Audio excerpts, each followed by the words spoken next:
The Symposium.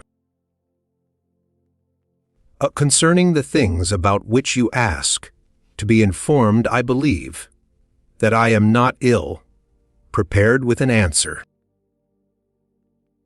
For the day before yesterday, I was coming from my own home, at Phalerum to the city, and one of my acquaintance, who had caught a sight of me from behind, calling out playfully in the distance, said Apollodorus, "O thou Phalarian man, halt!" So I did as I was bid, and then he said, "I was looking for you, Apollodorus, only just now, that I might ask you about the speeches in praise of love, which were delivered by Socrates, Alcibiades, and others at Agathon's supper. Phoenix, the son of Philip, told another person who told me of them. His narrative was very indistinct, but he said that you knew.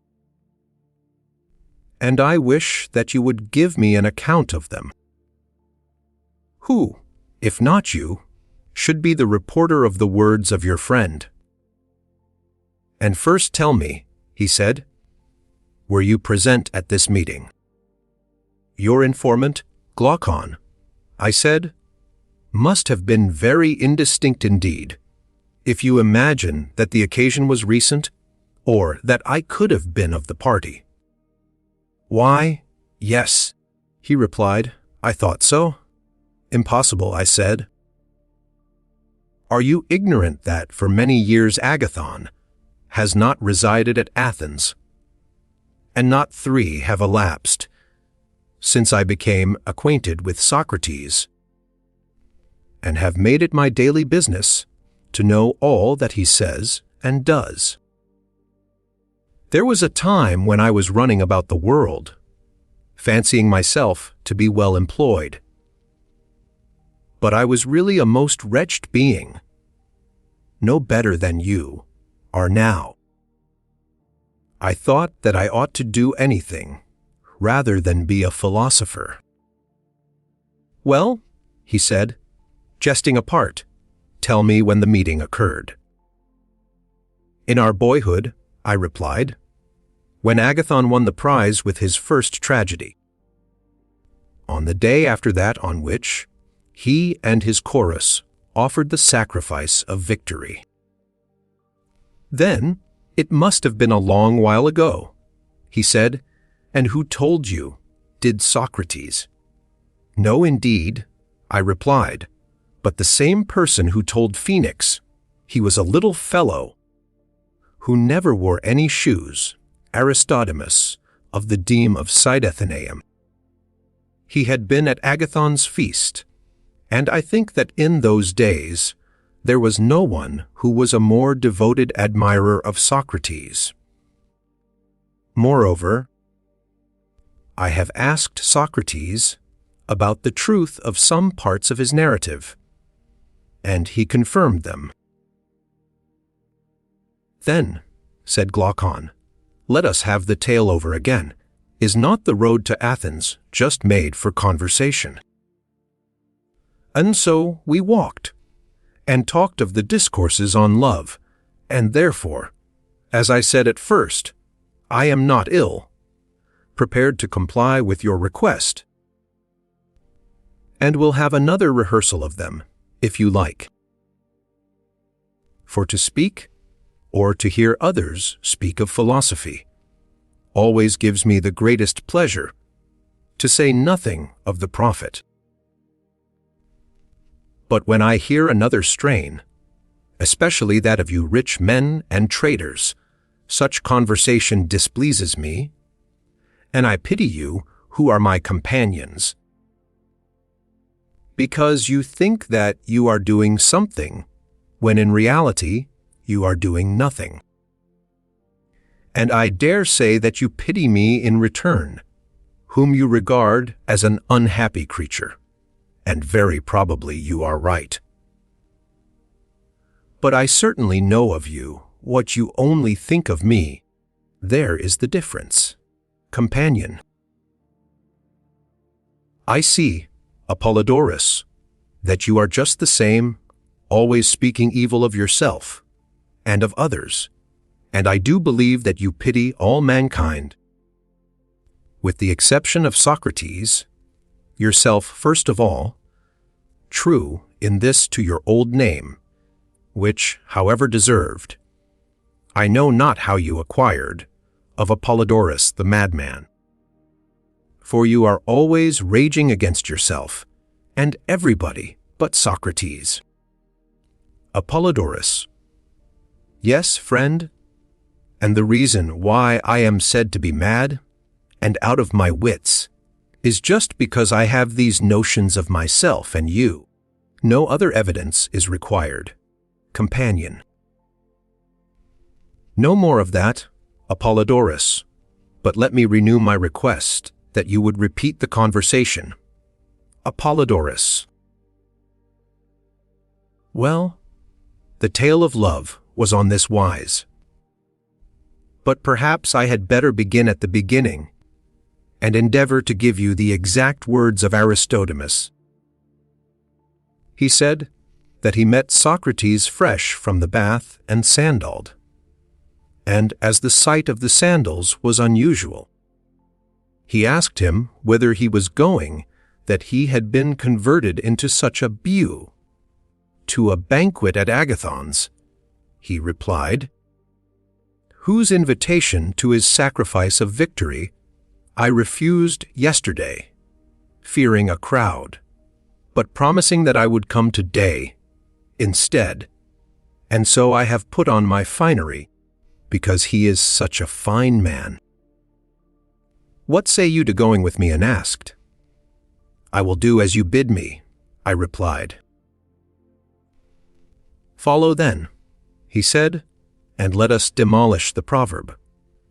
To the feasts of inferior men, the good unbidden go, instead of which our proverb will run. To the feasts of the good unbidden go.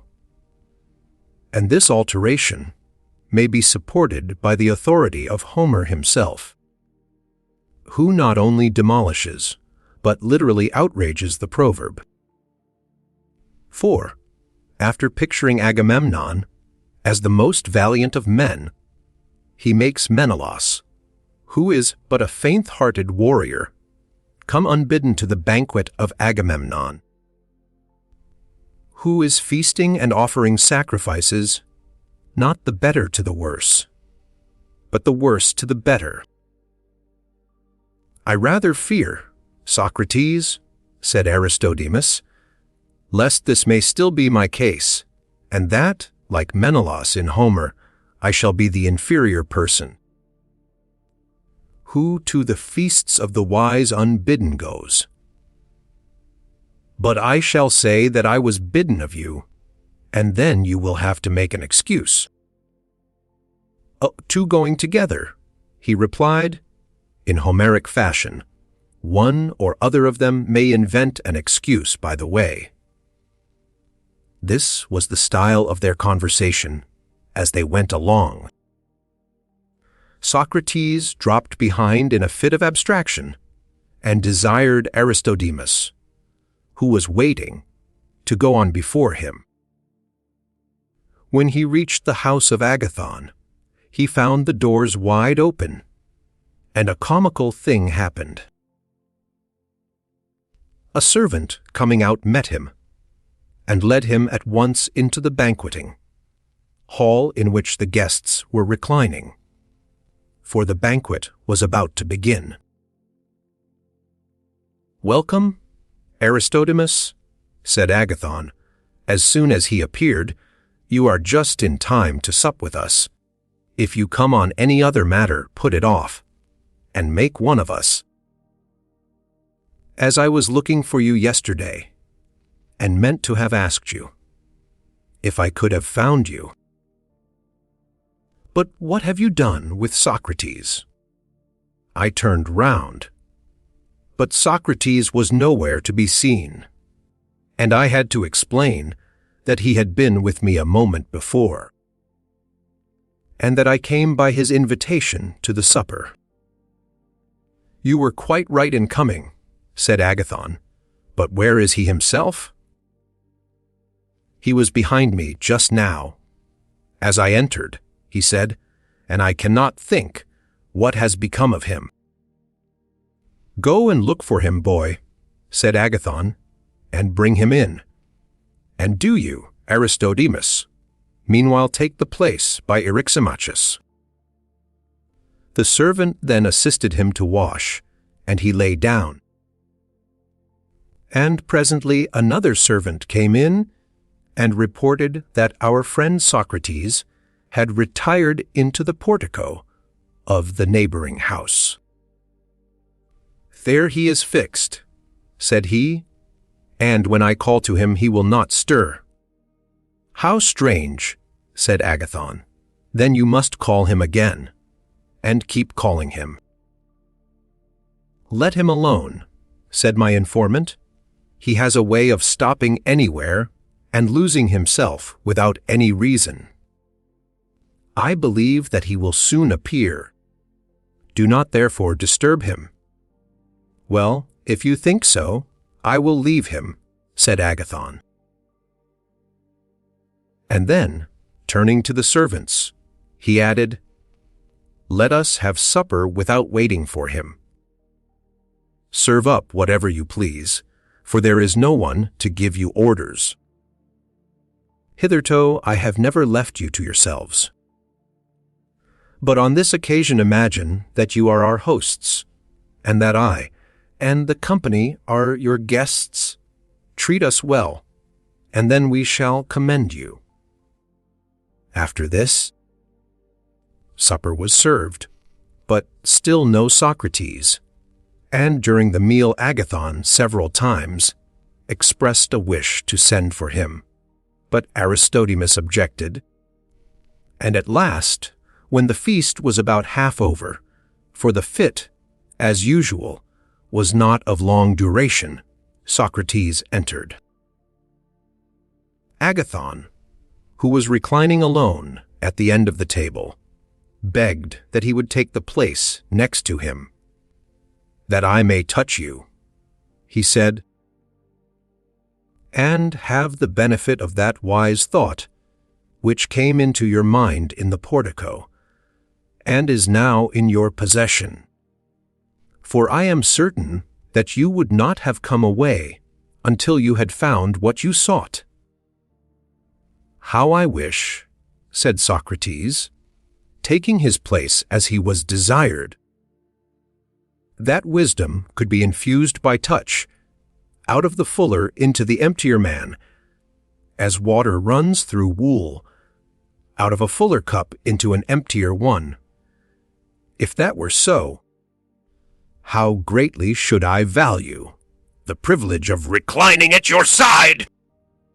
For you would have filled me full with a stream of wisdom plenteous and fair, whereas my own is of a very mean and questionable sort, no better than a dream. But yours is bright and full of promise, and was manifested forth in all the splendor of youth the day before yesterday, in the presence of more than 30,000 Hellenes. You are mocking, Socrates, said Agathon, and ere long you, and I will have to determine who bears off the palm of wisdom. Of this Dionysus shall be the judge. But at present you are better occupied with supper. Socrates took his place on the couch, and supped with the rest, and then libations were offered, and after a hymn had been sung to the god. And there had been the usual ceremonies. They were about to commence drinking, when Pausanias said, And now, my friends, how can we drink with least injury to ourselves?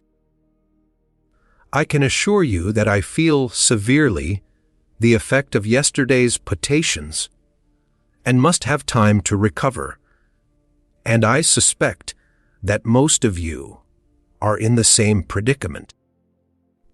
for you were of the party yesterday. Consider then, how can the drinking be made easiest?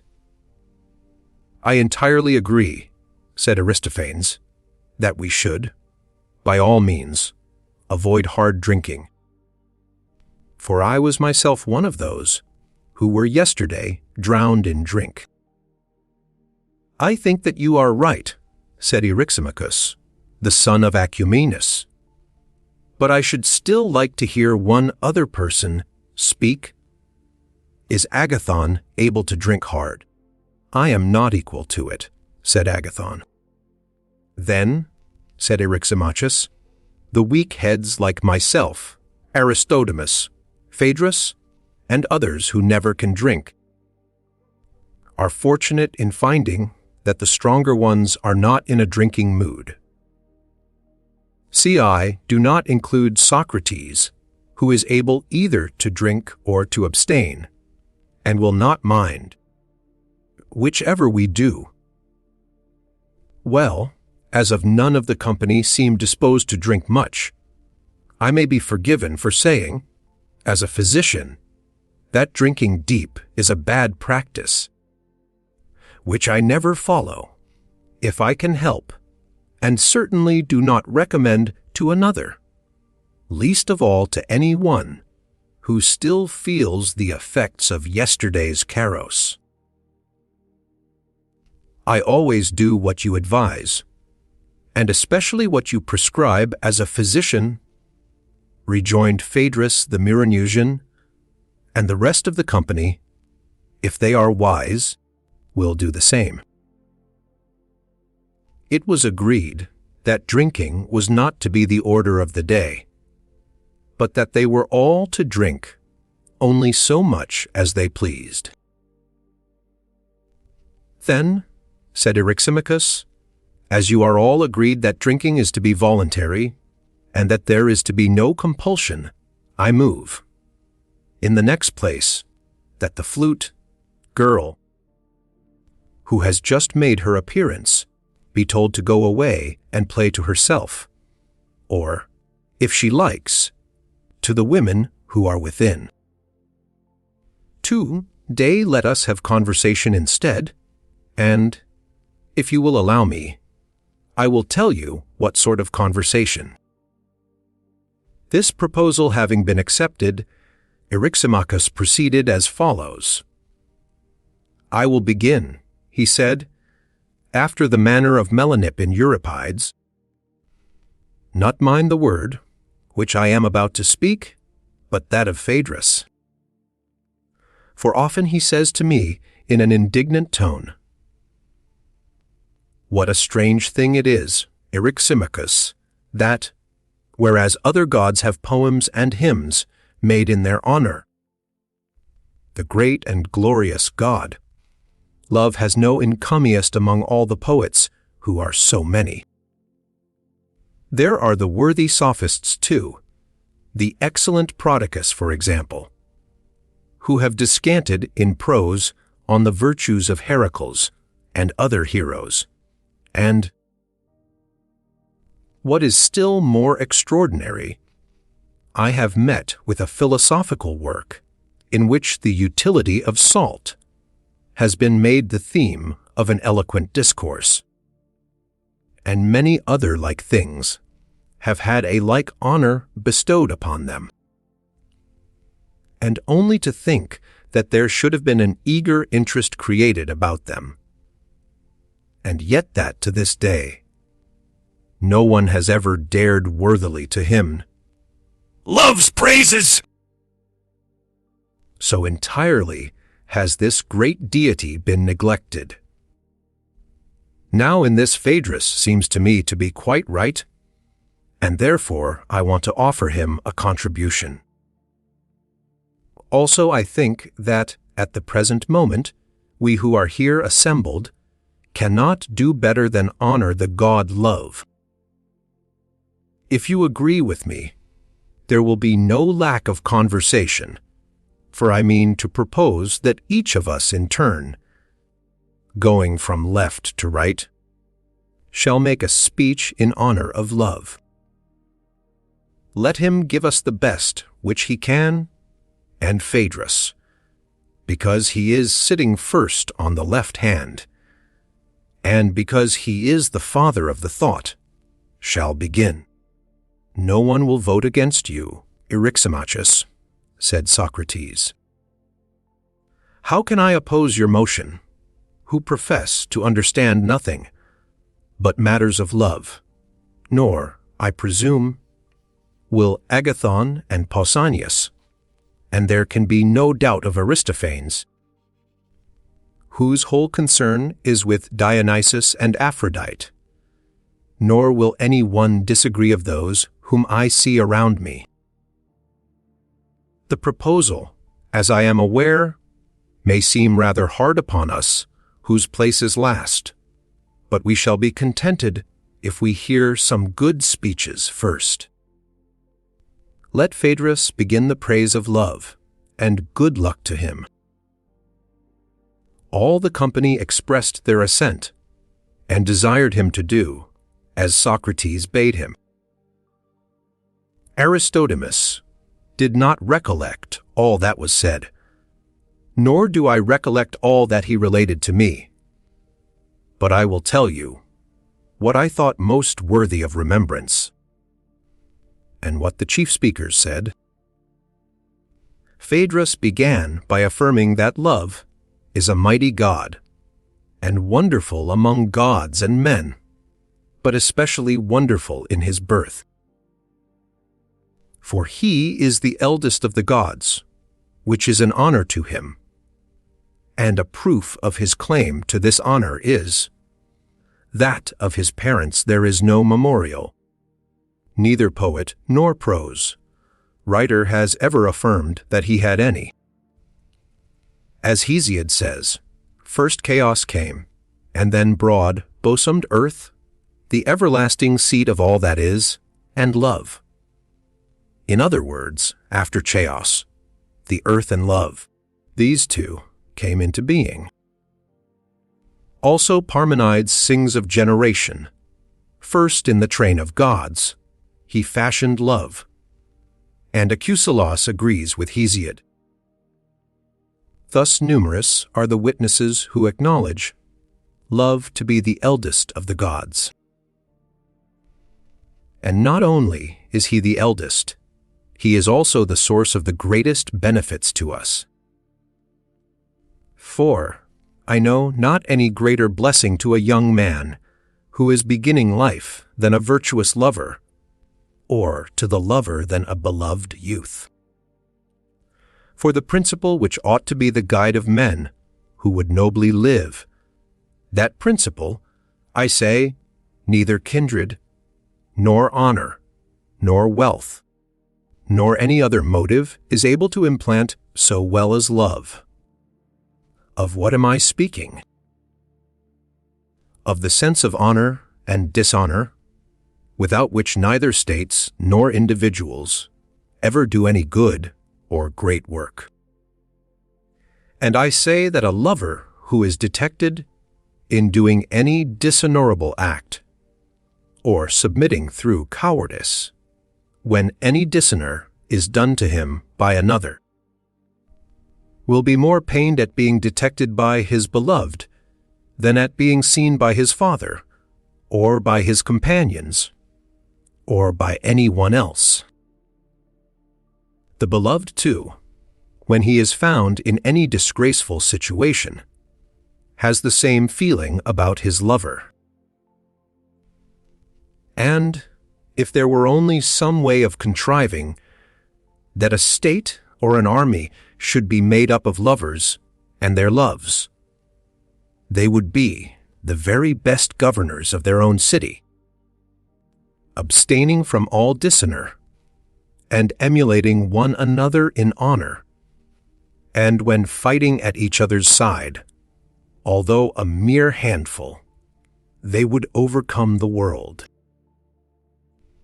For what lover would not choose rather to be seen by all mankind than by his beloved, either when abandoning his post or throwing away his arms? He would be ready to die 1,000 deaths rather than endure this? Or who would desert his beloved or fail him in the hour of danger? The veriest coward would become an inspired hero, equal to the bravest. At such a time, love would inspire him. That courage which, as Homer says, the god breathes into the souls of some heroes. Love of his own nature infuses into the lover. Love will make men dare to die for their beloved, love alone, and women as well as men. Of this, Alcestis, the daughter of Peleus, is a monument to all Hellas, for she was willing to lay down her life on behalf of her husband, when no one else would. Although he had a father and mother, but the tenderness of her love so far exceeded theirs, that she made them seem to be strangers in blood to their own son, and in name only related to him. And so noble did this action of hers appear to the gods, as well as to men, that among the many who have done virtuously, she is one of the very few to whom, in admiration of her noble action, they have granted the privilege of returning alive to earth. Such exceeding honor is paid by the gods to the devotion and virtue of love. But Orpheus, the son of Oeagrus, the harper, they sent empty away, and presented to him an apparition only of her whom he sought, but herself they would not give up. Because he showed no spirit, he was only a harp player, and did not dare like Alcestis to die for love, but was contriving how he might enter Hades alive. Moreover, they afterwards caused him to suffer death at the hands of women, as the punishment of his cowardliness.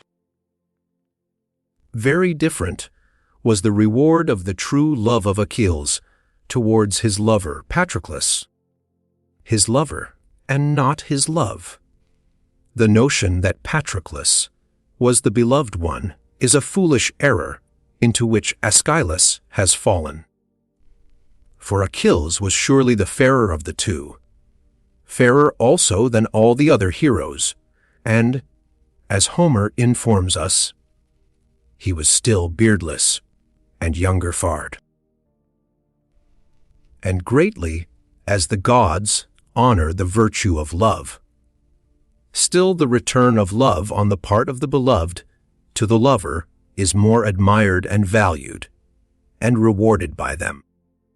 For the lover is more divine, because he is inspired by God. Now Achilles was quite aware, for he had been told by his mother, that he might avoid death and return home, and live to a good old age, if he abstained from slaying Hector. Nevertheless he gave his life to revenge his friend, and dared to die, not only in his defense, but after he was dead. Wherefore the gods honored him even above Alcestis, and sent him to the islands of the blessed. These are my reasons for affirming that love is the eldest, and noblest, and mightiest of the gods, and the chiefest author and giver of virtue in life, and of happiness after death. This, or something like this, was the speech of Phaedrus, and some other speeches followed which Aristodemus did not remember. The next which he repeated was that of Pausanias. Phaedrus, he said, the argument has not been set before us. I think, quite in the right form, we should not be called upon to praise love in such an indiscriminate manner. If there were only one love, then what you said would be well enough. But since there are more loves than one, should have begun by determining which of them was to be the theme of our praises. I will amend this defect, and first of all I will tell you which love is deserving of praise, and then try to hymn the praiseworthy one in a manner worthy of him. For we all know that love is inseparable from Aphrodite, and if there were only one Aphrodite there, would be only one love. But as there are two goddesses there, must be two loves. And am I not right in asserting that there are two goddesses? The elder one, having no mother, who is called the heavenly Aphrodite, she is the daughter of Uranus, the younger, who is the daughter of Zeus and Dione. Her we call common, and the love who is her fellow. Worker is rightly named common, as the other love is called heavenly. All the gods ought to have praise given to them, but not without distinction of their natures. And therefore I must try to distinguish the characters of the two loves. Now actions vary according to the manner of their performance. Take, for example, that which we are now doing, drinking, singing, and talking. These actions are not in themselves either good or evil, but they turn out in this or that way, according to the mode of performing them, and when well done they are good, and when wrongly done they are evil. And in like manner not every love, but only that which has a noble purpose, is noble and worthy of praise. The love, who is the offspring of the common Aphrodite, is essentially common and has no discrimination, being such as the meaner sort of men feel, and is apt to be of women as well as of youths, and is of the body rather than of the soul. The most foolish beings are the objects of this love, which desires only to gain an end, but never thinks of accomplishing the end nobly, and therefore does good and evil quite indiscriminately. The goddess, who is his mother, is far younger than the other, and she was born of the union of the male and female, and partakes of both. But the offspring of the heavenly Aphrodite is derived from a mother, in whose birth the female has no part. She is from the male only. This is that love which is of youths, and the goddess being older, there is nothing of wantonness in her. Those who are inspired by this love turn to the male, and delight in him, who is the more valiant and intelligent nature. Any one may recognize the pure enthusiasts in the very character of their attachments. For they love not boys, but intelligent beings whose reason is beginning to be developed much about the time at which their beards begin to grow. And, in choosing young men to be their companions, they mean to be faithful to them and pass their whole life in company with them, not to take them in their inexperience and deceive them and play the fool with them, or run away from one to another of them. But the love of young boys should be forbidden by law, because their future is uncertain. They may turn out good or bad, either in body or soul, and much noble enthusiasm may be thrown away upon them. In this matter the good are a law to themselves, and the coarser sort of lovers ought to be restrained by force, as we restrain or attempt to restrain them from fixing their affections on women of free birth. These are the persons who bring a reproach on love. And some have been led to deny the lawfulness of such attachments, because they see the impropriety and evil of them. For surely nothing that is decorously and lawfully done can justly be censured. Now here, and in Lacedaemon, the rules about love are perplexing, but in most cities they are simple and easily intelligible in Elis and Boeotia. And in countries having no gifts of eloquence, they are very straightforward. The law is simply in favor of these connections, and no one, whether young or old, has anything to say to their discredit. The reason being, as I suppose, that they are men of few words in those parts, and therefore the lovers do not like the trouble of pleading their suit. In Ionia and other places, and generally in countries which are subject to the barbarians, the custom is held to be dishonorable. Loves of youths share the evil repute in which philosophy and gymnastics are held, because they are inimical to tyranny. For the interests of rulers require that their subjects should be poor in spirit, and that there should be no strong bond of friendship or society among them, which love, above all other motives, is likely to inspire, as our Athenian tyrants learned by experience. For the love of Aristogeiton and the constancy of Harmodius had a strength which undid their power. And, therefore, the ill repute into which these attachments have fallen is to be ascribed to the evil condition of those who make them to be ill reputed, that is to say, to the self-seeking of the governors and the cowardice of the governed.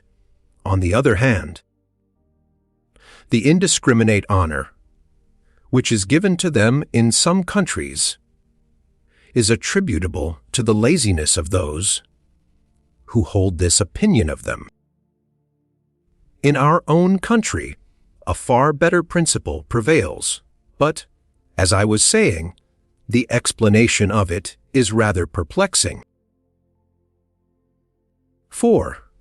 Observe that open loves are held to be more honorable than secret ones, and that the love of the noblest and highest, even if their persons are less beautiful than others, is especially honorable.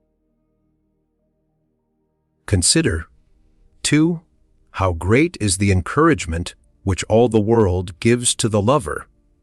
Neither is he supposed to be doing anything dishonorable.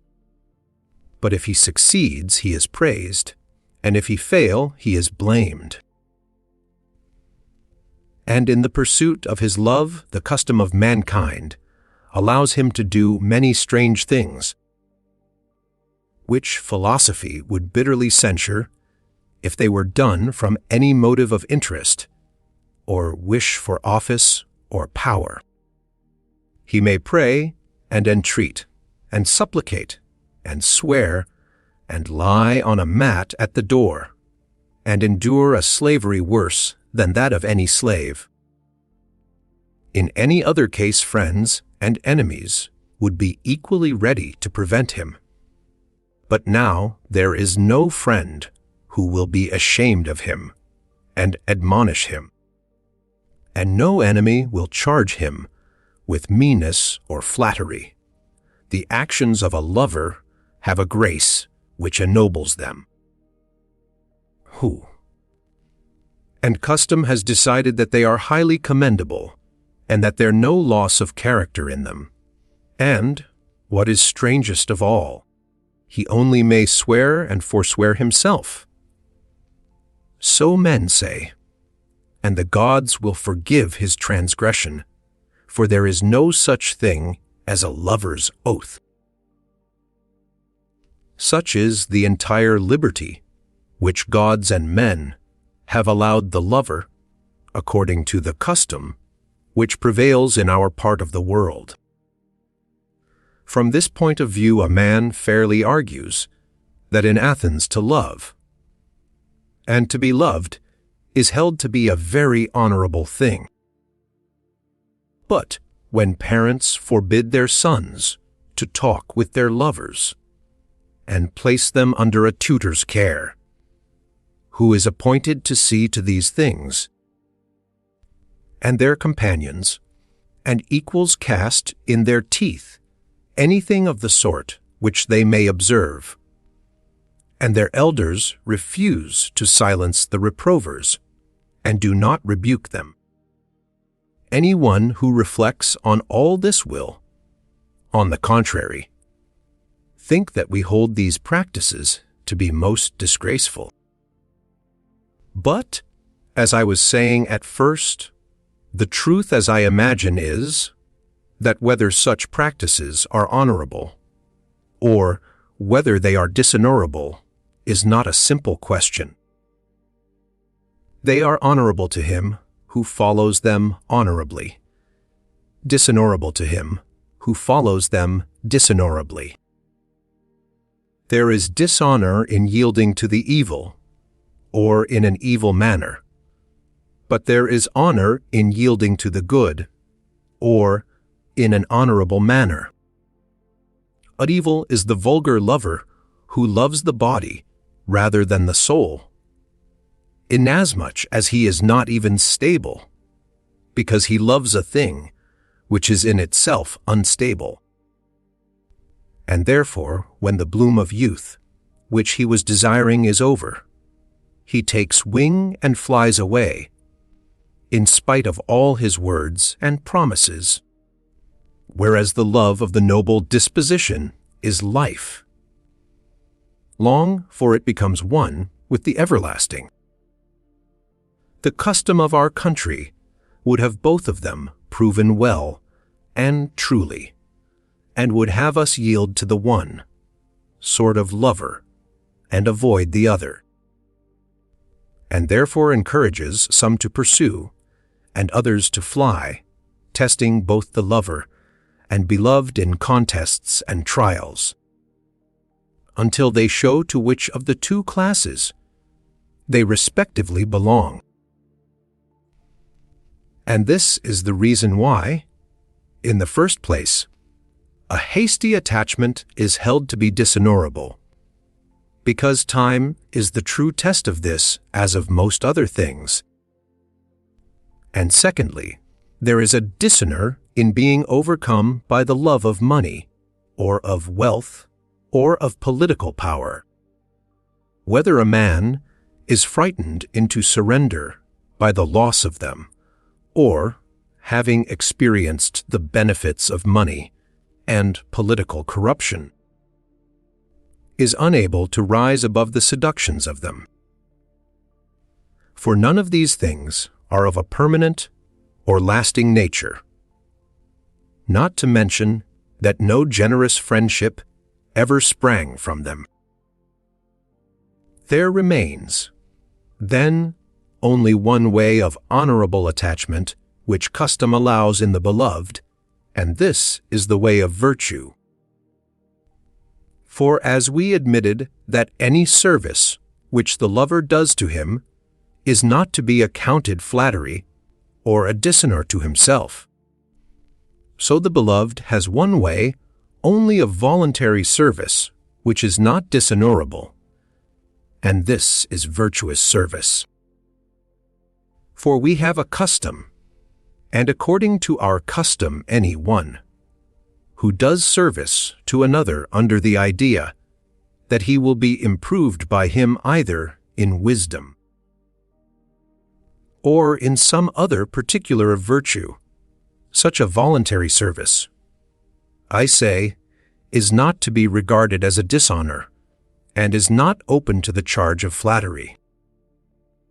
And these two customs one the love of youth, and the other the practice of philosophy and virtue in general, ought to meet in one. And then the beloved may honorably indulge the lover.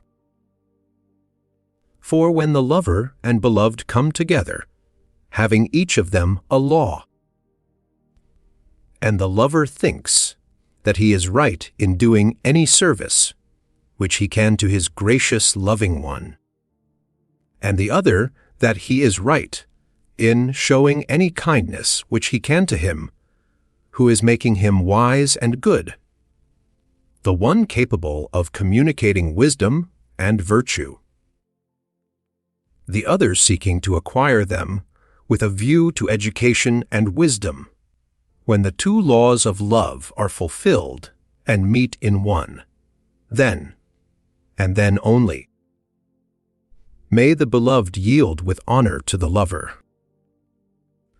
Nor when love is of this disinterested sort is there any disgrace in being deceived, but in every other case there is equal disgrace in being or not being deceived.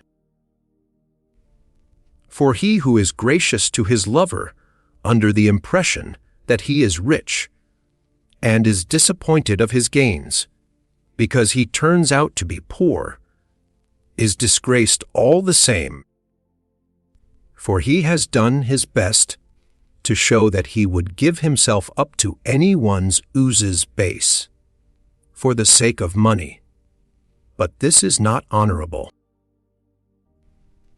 And on the same principle, he who gives himself to a lover, because he is a good man, and in the hope that he will be improved by his company, shows himself to be virtuous, even though the object of his affection turn out to be a villain, and to have no virtue, and if he is deceived, he has committed a noble error. For he has proved that for his part, he will do anything for anybody, with a view to virtue and improvement, than which there can be nothing nobler. Thus noble in every case is the acceptance of another for the sake of virtue. This is that love which is the love of the heavenly goddess, and is heavenly and of great price to individuals and cities, making the lover and the beloved alike eager in the work of their own improvement. But all other loves are the offspring of the other, who is the common goddess. To you, Phaedrus, I offer this my contribution in praise of love, which is as good as I could make extempore. Pausanias came to a pause. This is the balanced way, in which I have been taught by the wise to speak, and Aristophanes said that the turn of Aristophanes was next. But either he had eaten too much, or from some other cause he had the hiccough, and was obliged to change turns with Eryximachus the physician, who was reclining on the couch below him. Eryximachus, he said, you ought either to stop my hiccough, or to speak in my turn until I have left off. I will do both, said Eryximachus. I will speak in your turn, and do you speak in mine. And while I am speaking, let me recommend you to hold your breath. And if after you have done, so for some time the hiccough is no better, then gargle with a little water, and if it still continues, tickle your nose with something and sneeze. And if you sneeze once or twice, even the most violent hiccough is sure to go. I will do as you prescribe, said Aristophanes, and now get on. Eryximachus spoke as follows: seeing that Pausanias made a fair beginning, and but a lame ending, I must endeavor to supply his deficiency. I think that he has rightly distinguished two kinds of love. But my art further informs me that the double love is not merely an affection of the soul of man towards the fair, or towards anything, but is to be found in the bodies of all animals and in productions of the earth, and I may say in all that is. Such is the conclusion which I seem to have gathered from my own art of medicine, whence I learn how great and wonderful and universal is the deity of love, whose empire extends over all things, divine as well as human. And from medicine I will begin that I may do honor to my art. There are in the human body these two kinds of love, which are confessedly different and unlike, and being unlike, they have loves and desires which are unlike.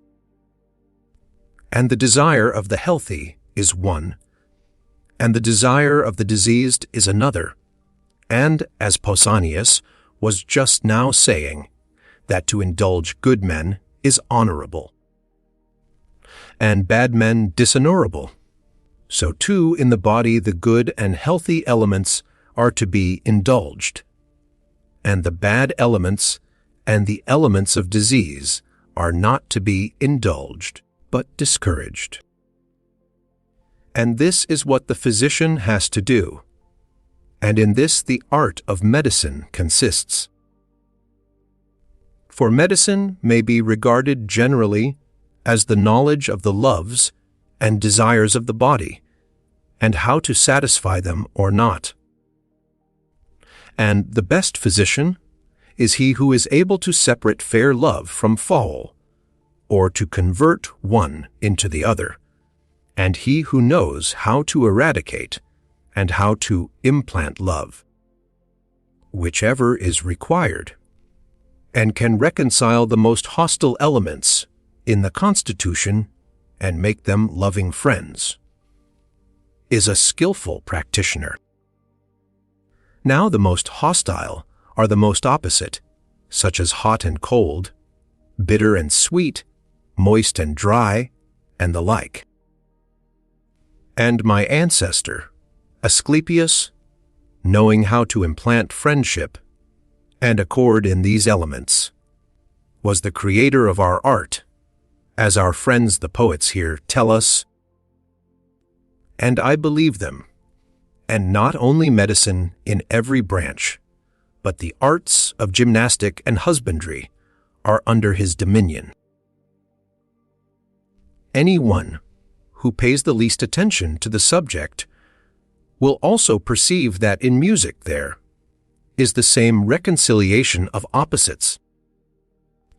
And I suppose that this must have been the meaning of Heraclitus, although his words are not accurate, for he says that the one is united by disunion, like the harmony of the bow and the lyre. Now there is an absurdity saying that harmony is discord, or is composed of elements which are still in a state of discord. But what he probably meant was that harmony is composed of differing notes of higher or lower pitch which disagreed once, but are now reconciled by the art of music. For if the higher and lower notes still disagreed, there could be no harmony, clearly not. For harmony is a symphony, and symphony is an agreement, but an agreement of disagreements. While they disagree, there cannot be. You cannot harmonize that which disagrees.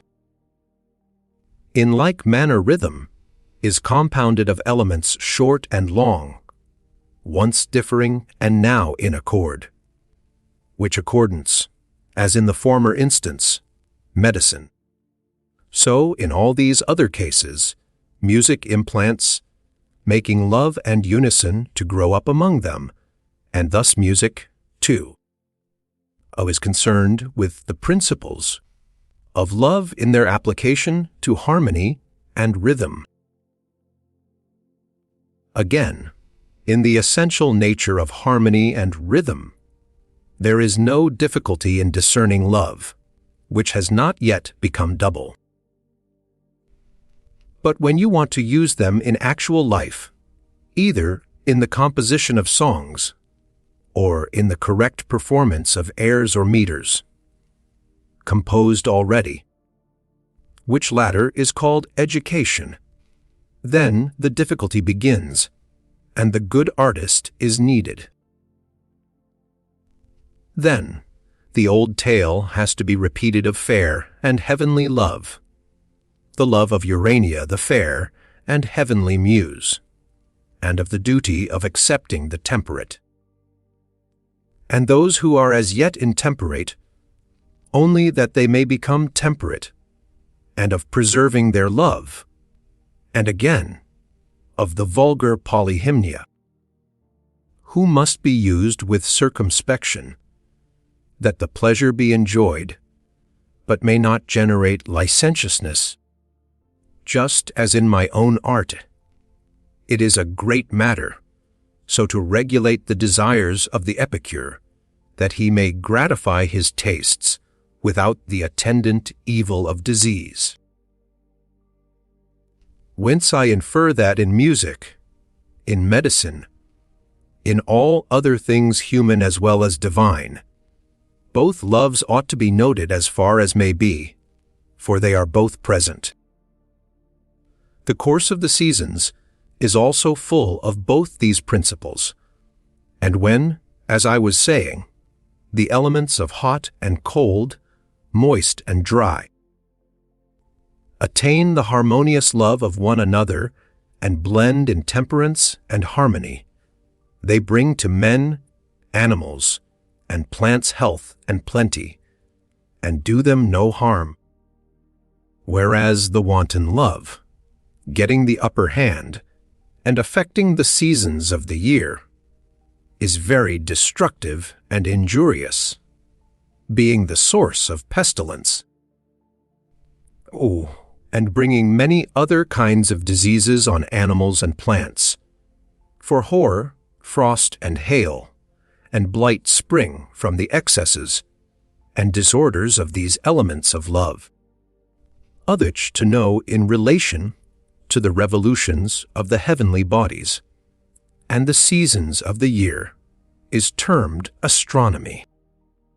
Furthermore, all sacrifices, and the whole province of divination, which is the art of communion between gods and men, these, I say, are concerned only with the preservation of the good and the cure of the evil love. For all manner of impiety is likely to ensue, if, instead of accepting and honoring and reverencing the harmonious love in all his actions, a man honors the other love, whether in his feelings towards gods or parents, towards the living or the dead. Wherefore the business of divination is to see to these loves and to heal them, and divination is the peacemaker of gods and men, working by a knowledge of the religious or irreligious tendencies which exist in human loves. Such is the great and mighty, or rather omnipotent force of love in general. And the love, more especially, which is concerned with the good, and which is perfected in company with temperance and justice, whether among gods or men, has the greatest power, and is the source of all our happiness and harmony, and makes us friends with the gods who are above us, and with one another. I dare say that I too have omitted several things which might be said in praise of love, but this was not intentional, and you, Aristophanes, may now supply the omission or take some other line of commendation. For I perceive that you are rid of the hiccough. Yes, said Aristophanes, who followed, the hiccough is gone, not, however, until I applied the sneezing. And I wonder whether the harmony of the body has a love of such noises and ticklings. For I no sooner applied the sneezing than I was cured. Eryximachus said, Beware, friend Aristophanes. Although you are going to speak, you are making fun of me, and I shall have to watch and see whether I cannot have a laugh at your expense, when you might speak in peace. You are right, said Aristophanes, laughing. I will unsay my words, but do you please not to watch me, as I fear that in the speech which I am about to make, instead of others laughing with me, which is to the manner born of our muse, and would be all the better, I shall only be laughed at by them. Do you expect to shoot your bolt and escape, Aristophanes? Well, perhaps if you are very careful and bear in mind that you will be called to account, I may be induced to let you off. Aristophanes professed to open another vein of discourse. He had a mind to praise love in another way, unlike that either of Pausanias or Eryximachus. Mankind, he said, judging by their neglect of him, have never, as I think, at all understood the power of love. For if they had understood him, they would surely have built noble temples and altars, and offered solemn sacrifices in his honor. But this is not done, and most certainly ought to be done, since of all the gods, he is the best friend of men, the helper and the healer of the ills, which are the great impediment to the happiness of the race. I will try to describe his power to you, and you shall teach the rest of the world what I am teaching you. In the first place, let me treat of the nature of man, and what has happened to it, for the original human nature was not like the present, but different. The sexes were not two as they are now, but originally three in number. There was man, woman, and the union of the two, having a name corresponding to this double nature, which had once a real existence, but is now lost, and the word androgynous is only preserved as a term of reproach. In the second place, the primeval man was round, his back and sides forming a circle, and he had 4 hands and 4 feet, one head with 2 faces, looking opposite ways, set on a round neck and precisely alike, also 4 ears, 2 privy members, and the remainder to correspond. He could walk upright as men now do, backwards or forwards as he pleased, and he could also roll over, and over at a great pace, turning on his 4 hands and 4 feet. 8 in all, like tumblers going over and over with their legs in the air. This was when he wanted to run fast. Now the sexes were 3, and such as I have described them, because the sun, moon, and earth are 3, and the man was originally the child of the sun, the woman of the earth, and the man, woman of the moon, which is made up of sun and earth. And they were all round and moved round, and round like their parents. Terrible was their might and strength, and the thoughts of their hearts were great. and they made an attack upon the gods. Of them is told the tale of Odes and Ephialtes who, as Homer says, dared to scale heaven and would have laid hands upon the gods.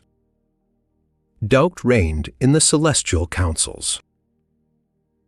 Should they kill them and annihilate the race with thunderbolts, as they had done the giants?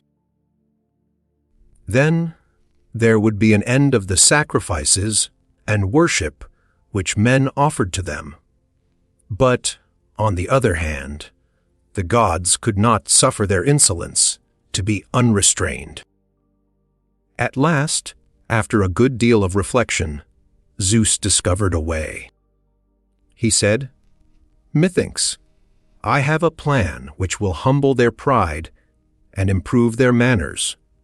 Men shall continue to exist. But I will cut them in two, and then they will be diminished in strength and increased in numbers. This will have the advantage of making them more profitable to us. They shall walk upright on two legs, and if they continue insolent, and will not be quiet, I will split them again, and they shall hop about on a single leg." He spoke and cut men in two, like a sorb apple, which is halved for pickling. Or as you might divide an egg with a hair, and as he cut them one after another, he bade Apollo give the face and the half of the neck a turn, in order that the man might contemplate the section of himself. He would thus learn a lesson of humility. Apollo was also bidden to heal their wounds and compose their forms. So he gave a turn to the face and pulled the skin from the sides, all over that which in our language is called the belly, like the purses which draw in. And he made one mouth at the center, which he fastened in a knot, the same which is called the navel. He also molded the breast, and took out most of the wrinkles, much as a shoemaker might smooth leather upon a last. He left a few, however, in the region of the belly and navel, as a memorial of the primeval state. After the division, the two parts of man, each desiring his other half, came together, and throwing their arms about one another, entwined in mutual embraces, longing to grow into one, they were on the point of dying from hunger and self-neglect, because they did not like to do anything apart. And when one of the halves died, and the other survived, the survivor sought another mate, man or woman as we call them, being the sections of entire men or women, and clung to that. They were being destroyed, when Zeus, in pity of them, invented a new plan. He turned the parts of generation round to the front. For this had not been always their position, and they sowed the seed no longer, as hitherto, like grasshoppers in the ground, but in one another. And after the transposition, the male generated in the female, in order that by the mutual embraces of man and woman they might breed, and the race might continue. Or, if man came to man, they might be satisfied, and rest, and go their ways to the business of life. So ancient is the desire of one another which is implanted in us, reuniting our original nature, making one of two, and healing the state of man. Each of us, when separated, having one side only, like a flat fish, is but the indenture of a man, and he is always looking for his other half. Men, who are a section of that double nature, which was once called androgynous, are lovers of women. Adulterers are generally of this breed, and also adulterous women, who lust after men. The women who are a section of the woman do not care for men, but have female attachments. The female companions are of this sort. But they who are a section of the male follow the male. And while they are young, being slices of the original man, they hang about men and embrace them. And they are themselves the best of boys and youths, because they have the most manly nature. Some indeed assert that they are shameless, but this is not true. For they do not act thus from any want of shame, but because they are valiant and manly, and have a manly countenance, and they embrace that which is like them.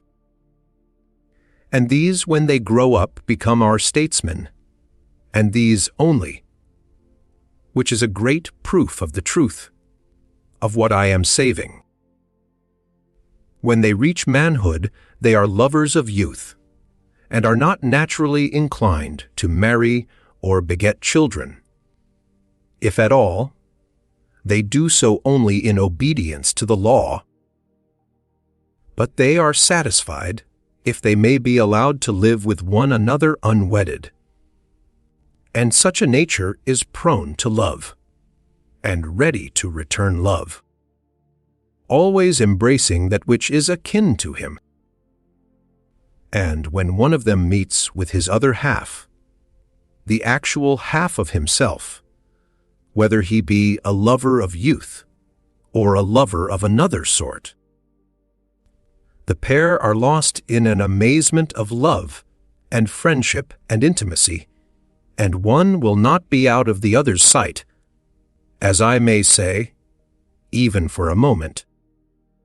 These are the people who pass their whole lives together, yet they could not explain what they desire of one another. For the intense yearning which each of them has towards the other does not appear to be the desire of lovers' intercourse, but of something else, which the soul of either evidently desires and cannot tell, and of which she has only a dark and doubtful presentiment.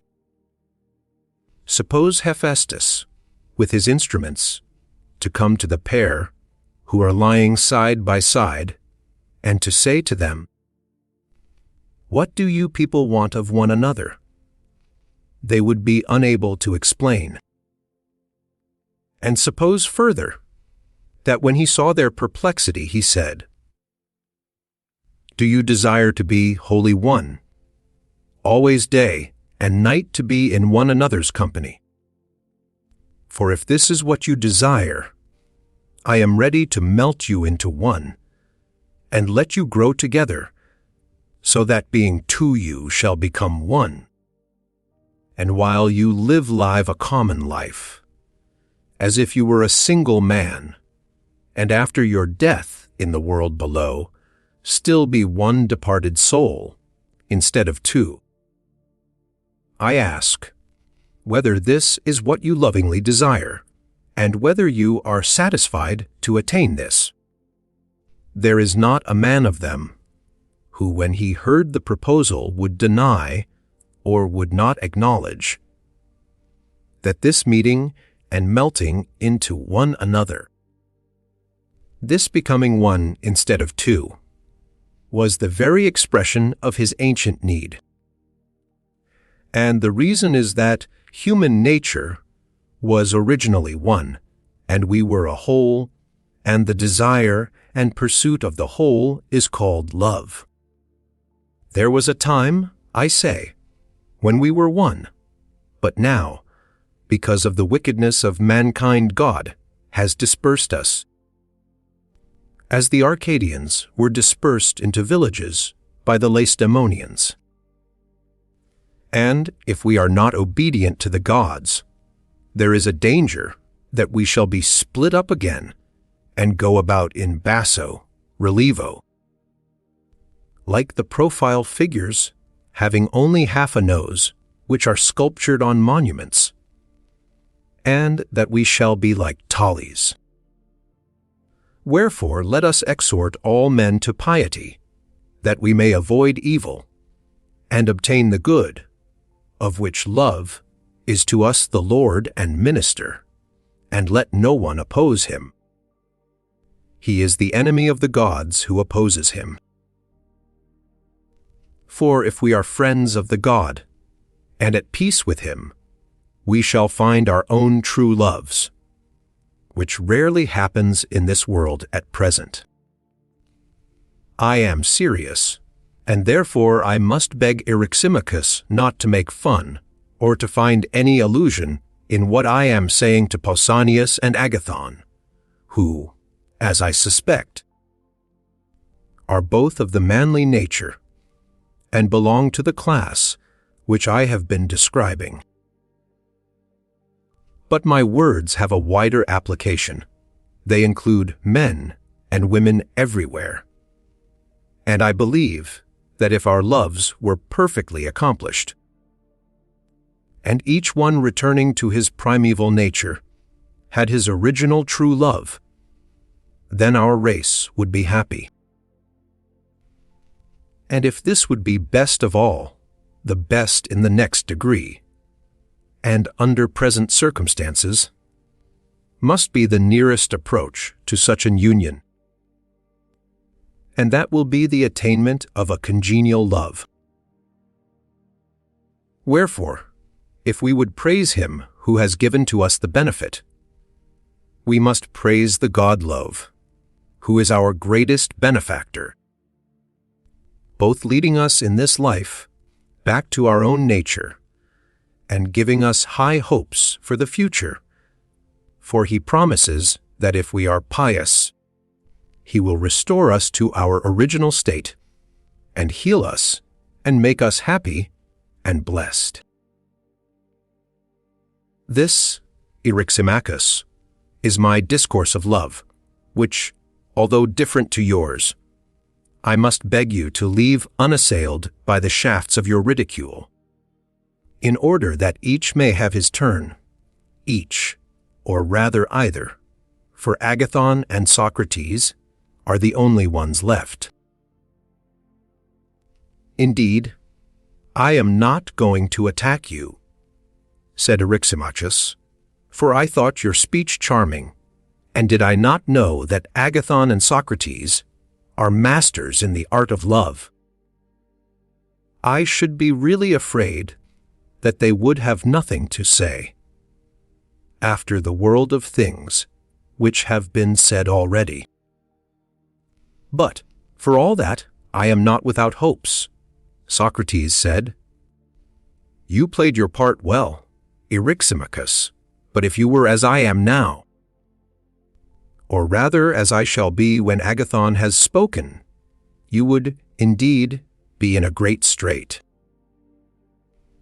"You want to cast a spell over me, Socrates," said Agathon, "in the hope that I may be disconcerted at the expectation raised among the audience that I shall speak well.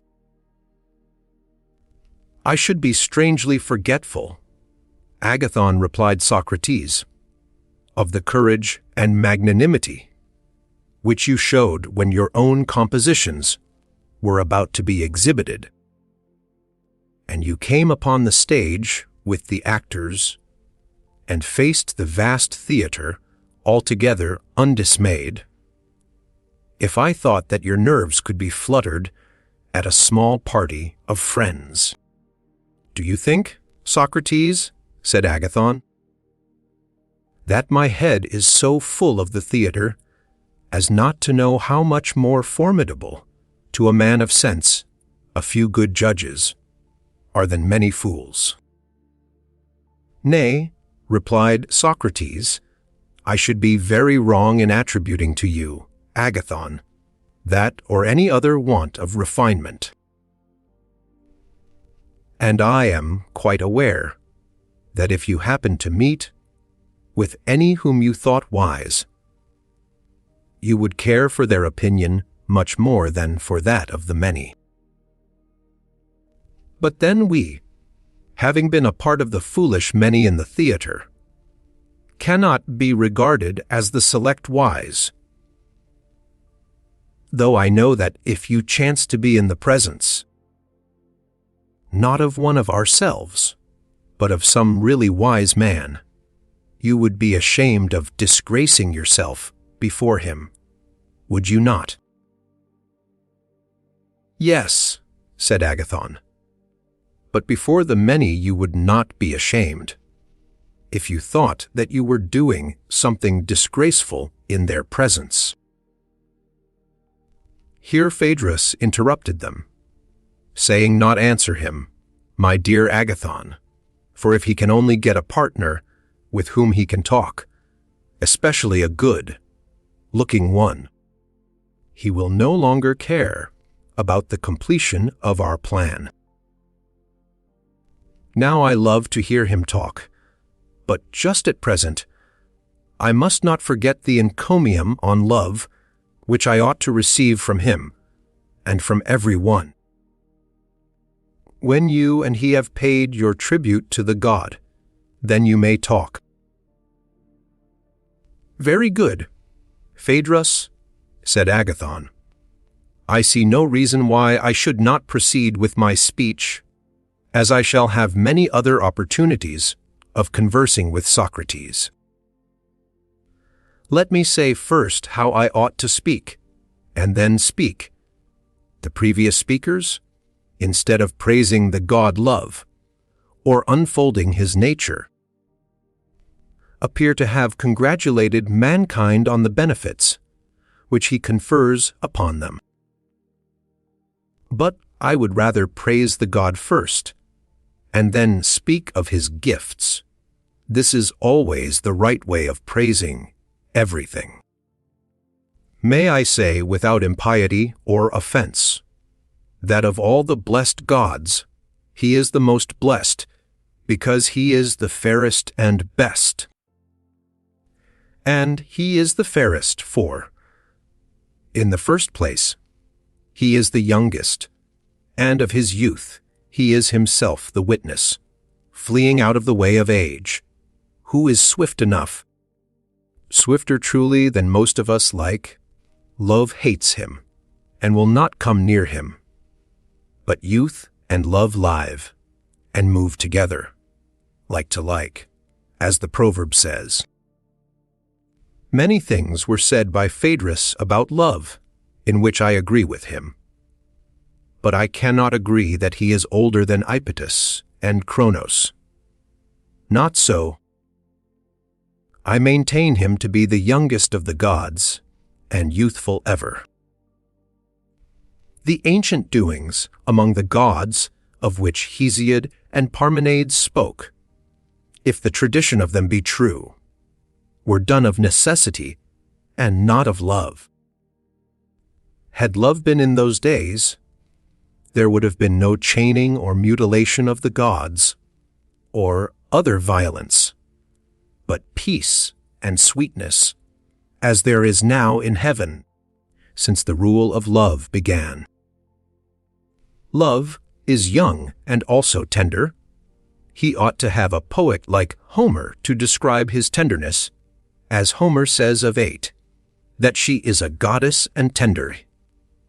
Her feet are tender, for she sets her steps, not on the ground, but on the heads of men.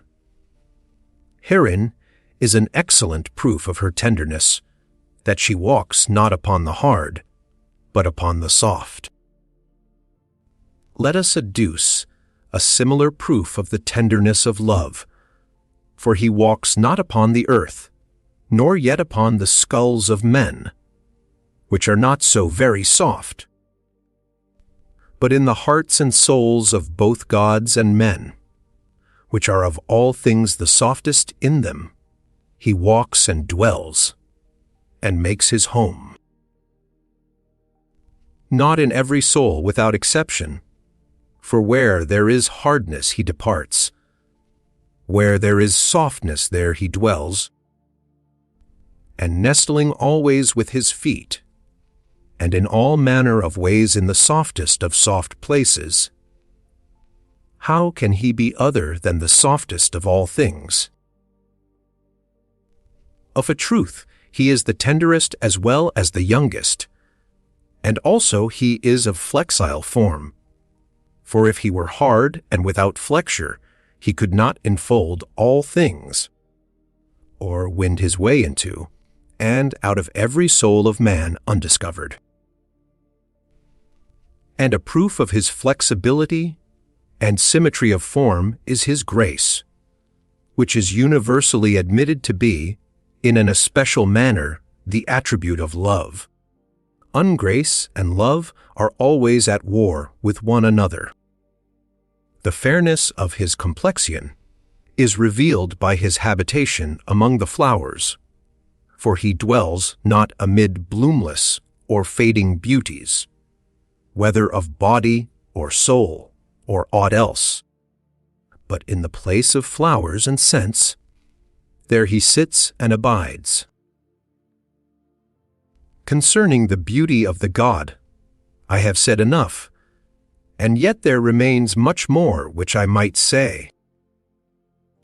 Of his virtue, I have now to speak. His greatest glory is that he can neither do nor suffer wrong to, or from any god or any man, for he suffers not by force if he suffers.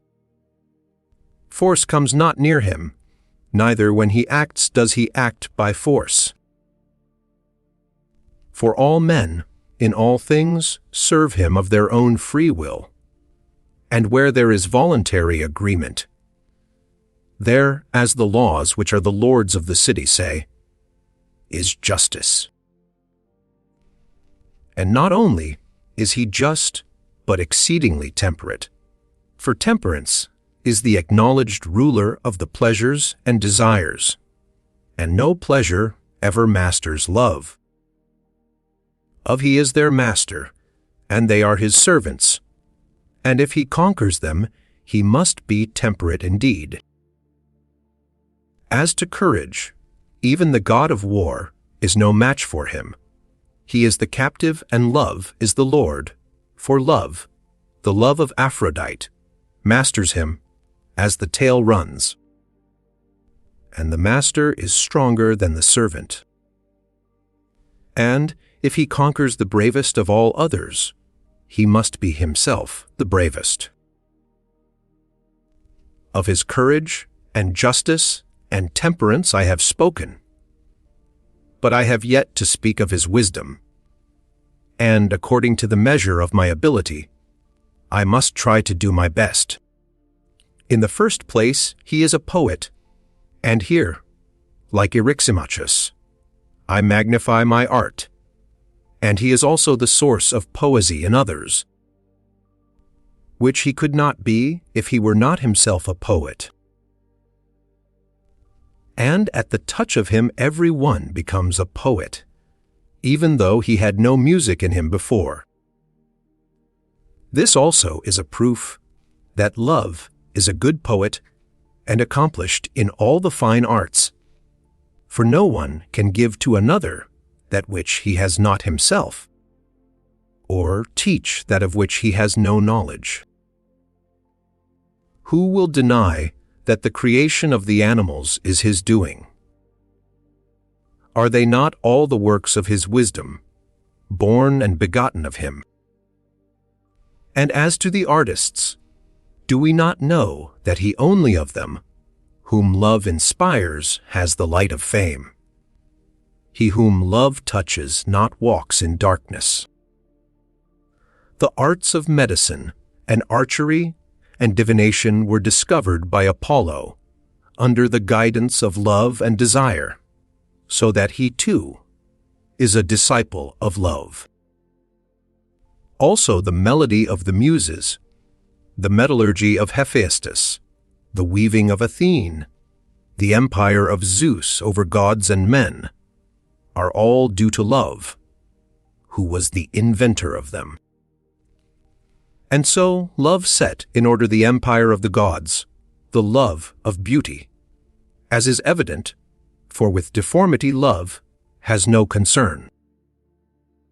In the days of old, as I began by saying, dreadful deeds were done among the gods, for they were ruled by necessity, but now since the birth of love, and from the love of the beautiful, has sprung every good in heaven and earth.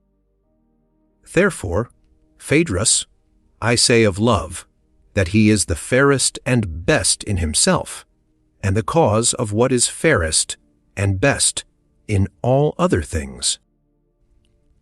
And there comes into my mind a line of poetry in which he is said to be the God who gives peace on earth and calms the stormy deep, who stills the winds and bids the sufferer sleep. This is he who empties men of disaffection and fills them with affection, who makes them to meet together at banquets, such as these in sacrifices, feasts, dances.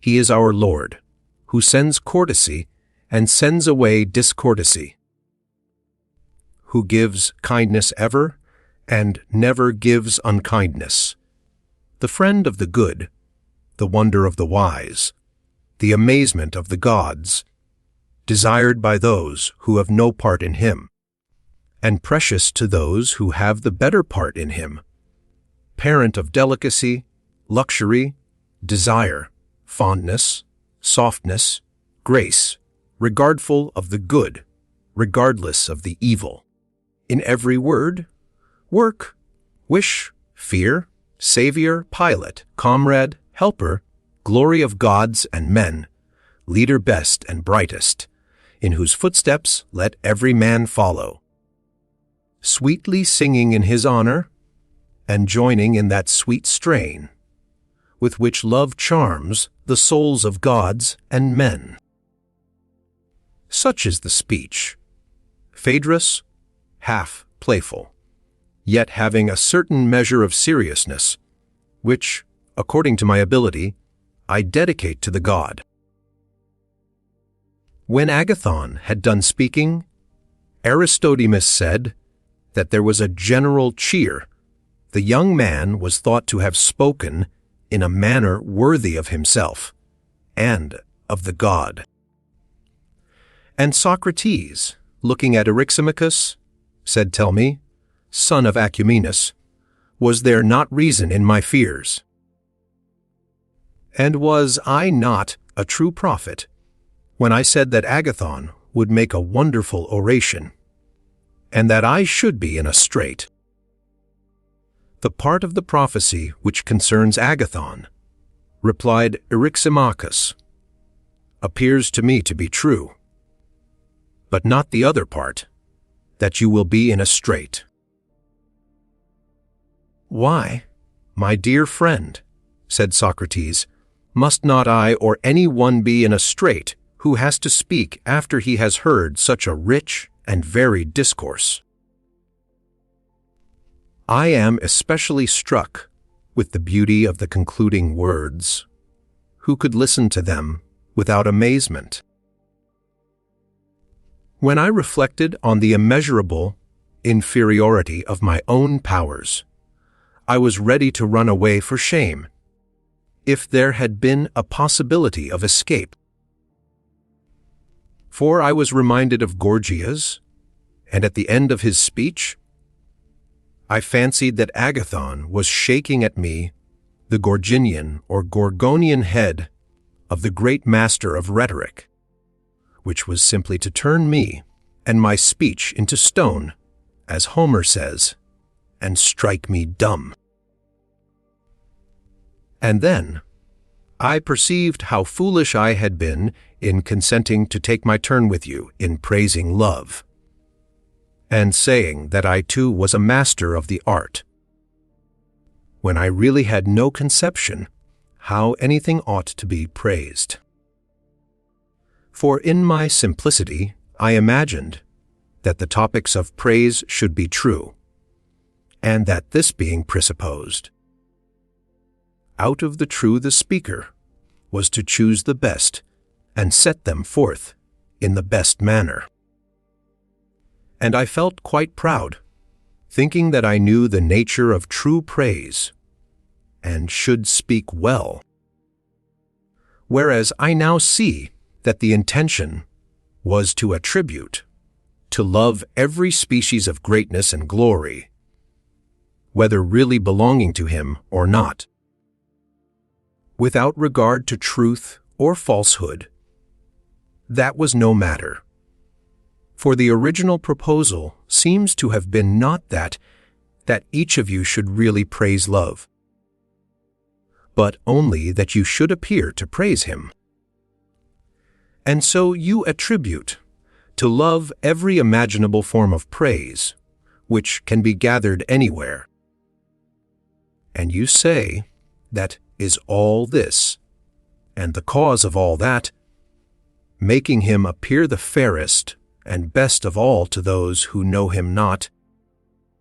Otherfore you cannot impose upon those who know him. And a noble and solemn hymn of praise have you rehearsed. But, as I misunderstood the nature of the praise, when I said that I would take my turn, I must beg to be absolved from the promise which I made in ignorance, and which us as Euripides would say was a promise of the lips and not of the mind. Farewell then to such a strain, for I do not praise in that way. No, indeed, I cannot. But, if you like to hear the truth about love, I am ready to speak in my own manner, though I will not make myself ridiculous by entering into any rivalry with you. Say then, Phaedrus, whether you would like to have the truth about love, spoken in any words, and in any order, which may happen to come into my mind at the time. Will that be agreeable to you? Aristophanes said that Phaedrus and the company bid him speak in any manner which he thought best. Then, he added, let me have your permission first to ask Agathon a few more questions, in order that I may take his admissions as the premises of my discourse. I grant the permission, said Phaedrus. Put your questions. Socrates then proceeded as follows. In the magnificent oration which you have just uttered, I think that you were right, my dear Agathon, in proposing to speak of the nature of love first, and afterwards of his works. That is a way of beginning, which I very much approve. And, as you have spoken so eloquently of his nature, may I ask you further, whether love is the love of something or of nothing? And here I must explain myself. I do not want you to say that love is the love of a father or the love of a mother. That would be ridiculous. But to answer as you would, if I asked, is a father of something? To which you would find no difficulty in replying, of a son or daughter, and the answer would be right. Very true, said Agathon. And you would say the same of a mother. He assented. Yet let me ask you one more question, in order to illustrate my meaning. Is not a brother to be regarded, essentially, as a brother of something? Certainly, he replied. That is, of a brother or sister. Yes, he said. And now, said Socrates, I will ask about love. Is love of something or of nothing? Of something, surely, he replied.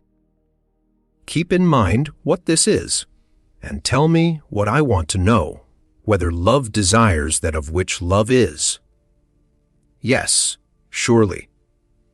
And does he possess, or does he not possess, that which he loves and desires? Probably not, I should say. Nay, replied Socrates, I would have you consider whether necessarily is not rather the word. The inference that he who desires something is in want of something, and that he who desires nothing is in want of nothing, is in my judgment, Agathon, absolutely and necessarily true. What do you think? I agree with you, said Agathon. Very good. Would he who is great desire to be great, or he who is strong desire to be strong? That would be inconsistent with our previous admissions. True. For he who is anything cannot want to be that which he is. Very true.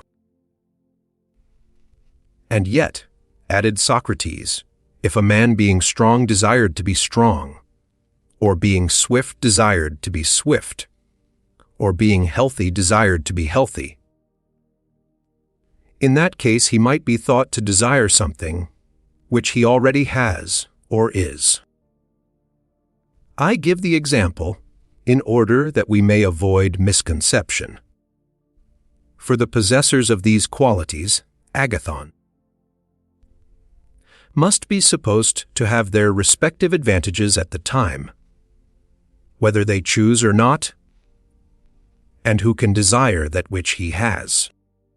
Therefore, when a person says, I am well and wish to be well, or I am rich and wish to be rich, and I desire simply to have what I have, to him we shall reply, You, my friend, having wealth and health and strength, want to have the continuance of them, for at this moment, whether you choose or no, you have them.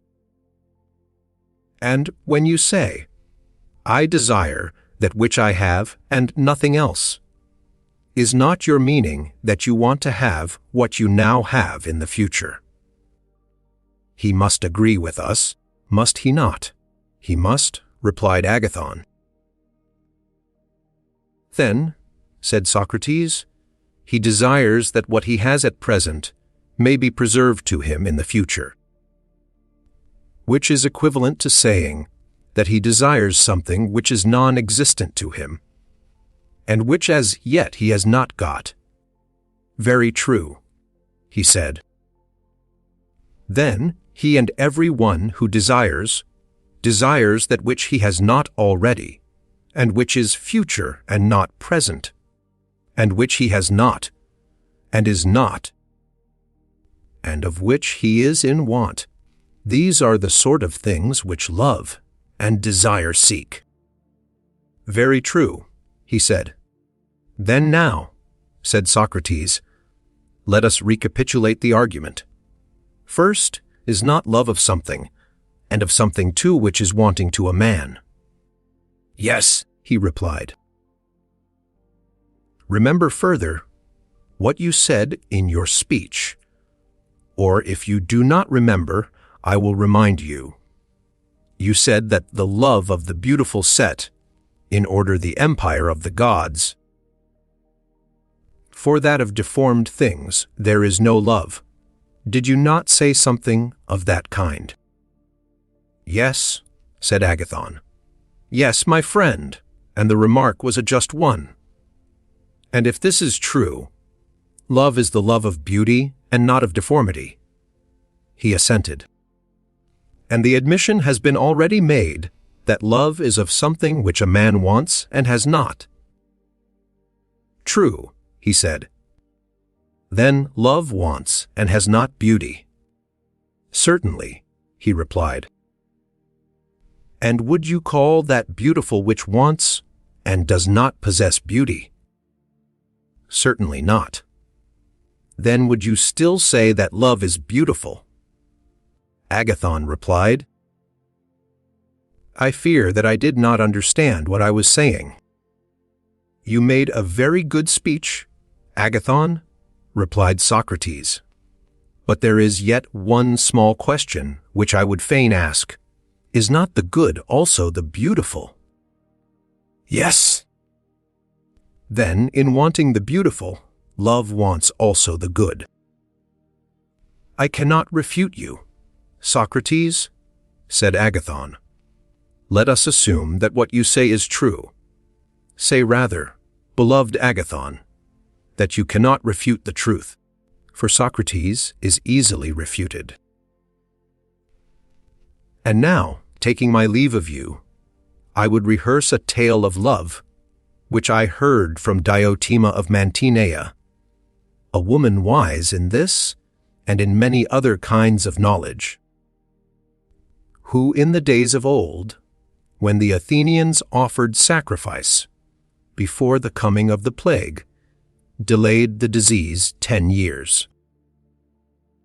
She was my instructress in the art of love, and I shall repeat to you what she said to me, beginning with the admissions made by Agathon, which are nearly, if not quite the same, which I made to the wise woman when she questioned me. I think that this will be the easiest way, and I shall take both parts myself as well as I can.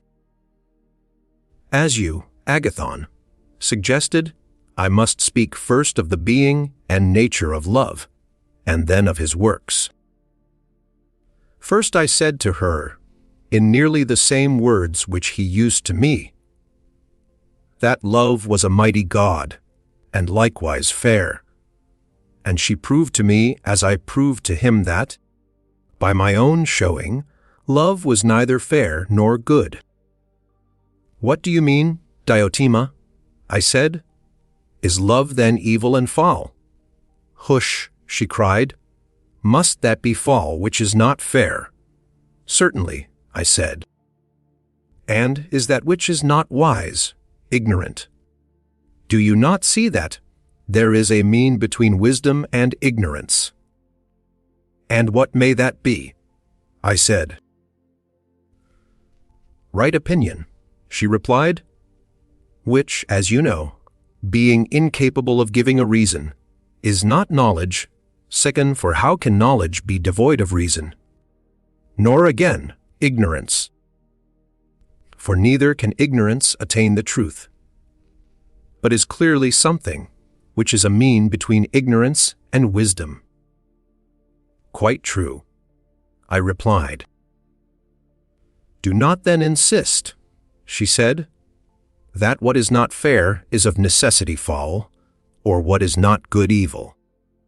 Or infer that, because love is not fair and good, he is therefore foul and evil, for he is in a mean between them. Well, I said, a love is surely admitted by all to be a great god, by those who know or by those who do not know. By all. And how? Socrates, she said with a smile, can love be acknowledged to be a great god by those who say that he is not a god at all? And who are they?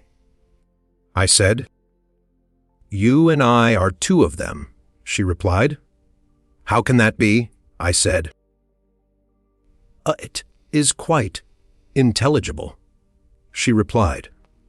For you yourself would acknowledge that the gods are happy and fair. Of course you would.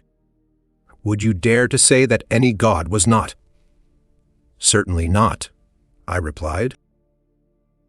And you mean by the happy those who are the possessors of things good or fair? Yes. And you admitted that love, because he was in want, desires those good and fair things of which he is in want? Yes. I did, but how can he be a god who has no portion in what is either good or fair? Impossible. Then you see that you also deny the divinity of love. What then is love? I asked. Is he mortal? No. What then? As in the former instance, he is neither mortal nor immortal, but in a mean between the two. What is he? Diotima. He is a great spirit, daemon, and like all spirits he is intermediate between the divine and the mortal. And what, I said, is his power? He interprets. She replied, between gods and men, conveying and taking across to the gods the prayers and sacrifices of men, and to men the commands and replies of the gods. He is the mediator who spans the chasm which divides them, and therefore in him all is bound together.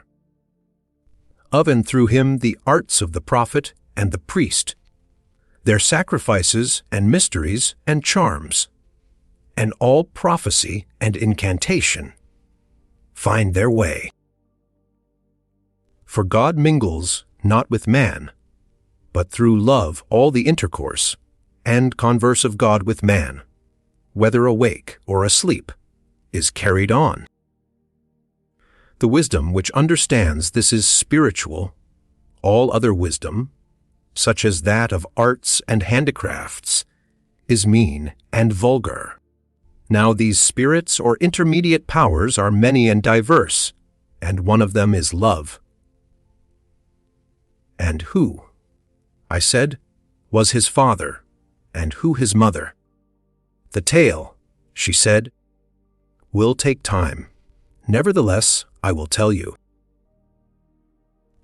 On the birthday of Aphrodite, there was a feast of the gods, at which the god Poros or Plenty, who is the son of Metis or Discretion, was one of the guests.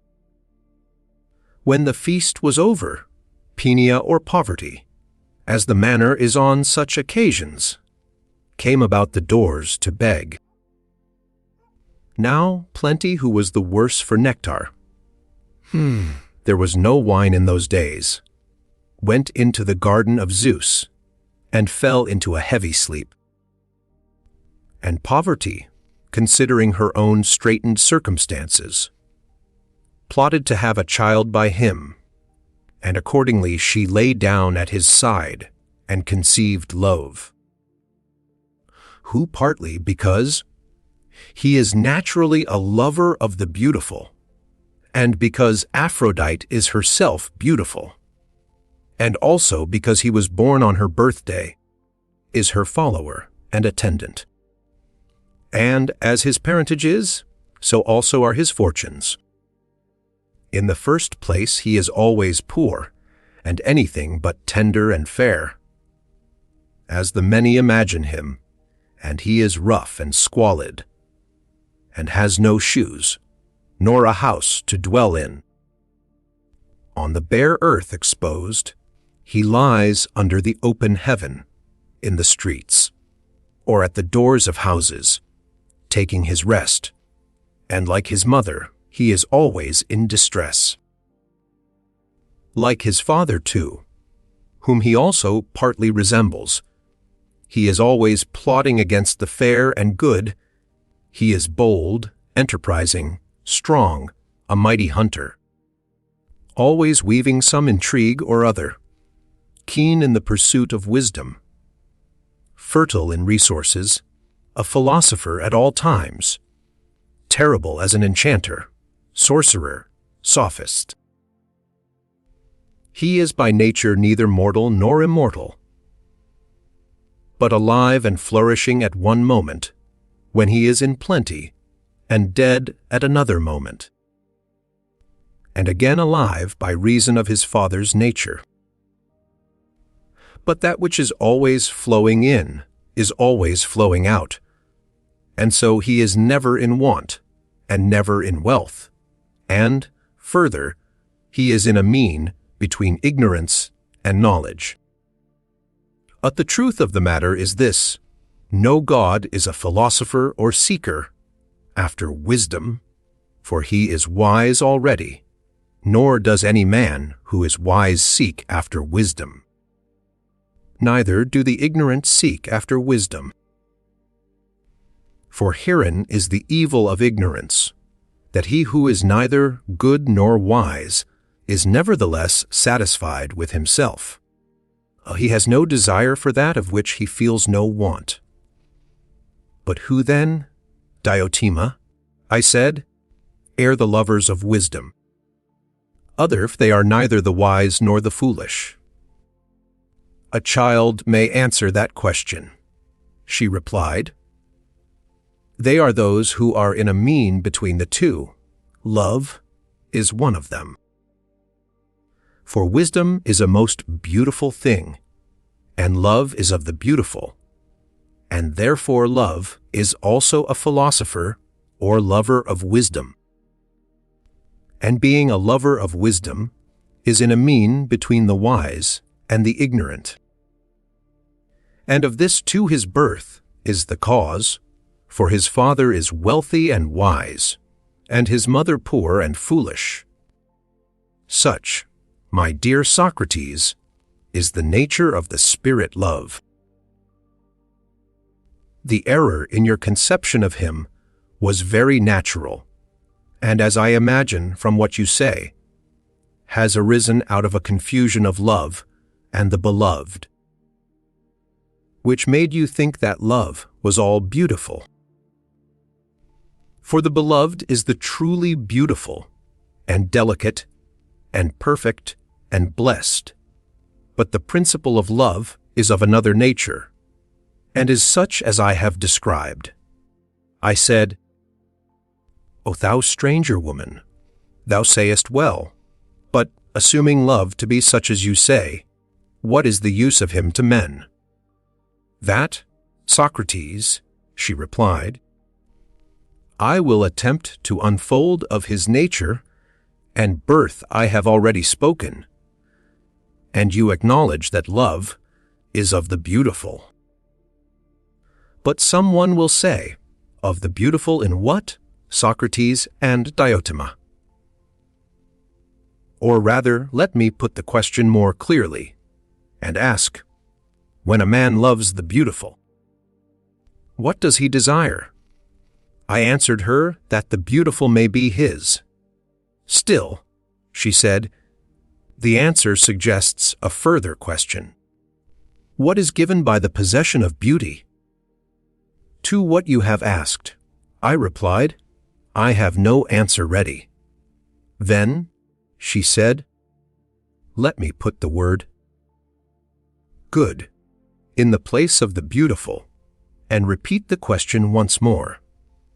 If he who loves loves the good, what is it then that he loves? The possession of the good, I said. And what does he gain who possesses the good? Happiness, I replied. There is less difficulty in answering that question. Yes, she said. The happy are made happy by the acquisition of good things. Nor is there any need to ask why a man desires happiness. The answer is already final. You are right, I said.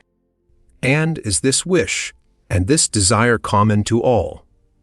And do all men always desire their own good, or only some men? What say you? All men, I replied. The desire is common to all. Why, then, she rejoined, ere not all men, Socrates, said to love, but only some of them, whereas you say that all men are always loving the same things. I myself wonder, I said, why this is. There is nothing to wonder at, she replied.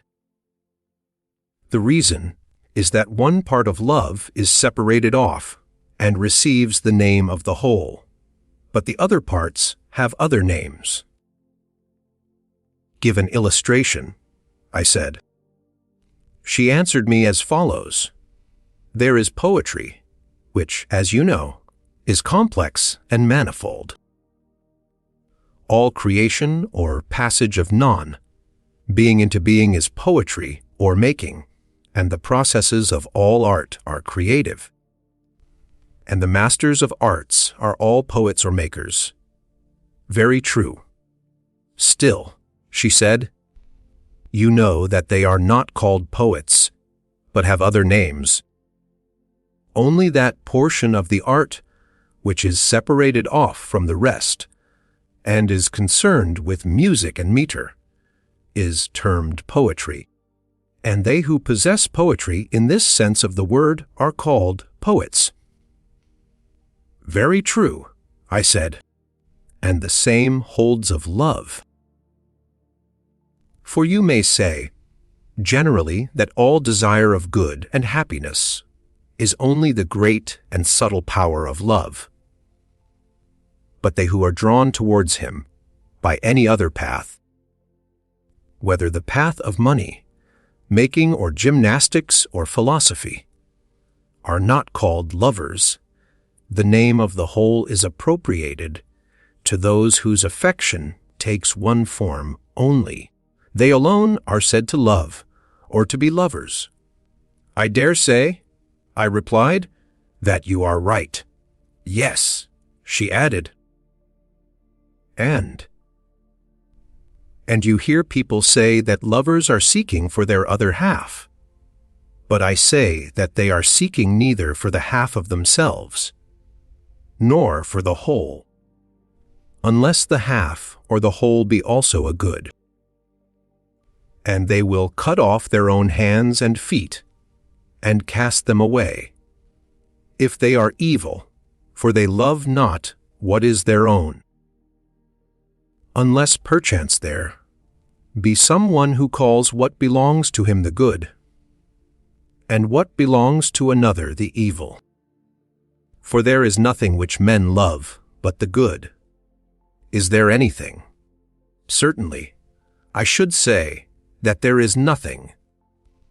Then, she said, the simple truth is that men love the good. Yes, I said. To which must be added that they love the possession of the good. Yes, that must be added. And not only the possession, but the everlasting possession of the good. That must be added too.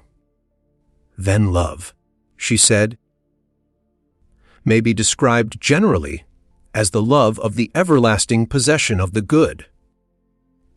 That is most true. Then, if this be the nature of love, can you tell me further, she said, what is the manner of the pursuit? What are they doing who show all this eagerness and heat, which is called love? And what is the object which they have in view? Answer me. Nay, Diotima, I replied, if I had known, I should not have wondered at your wisdom.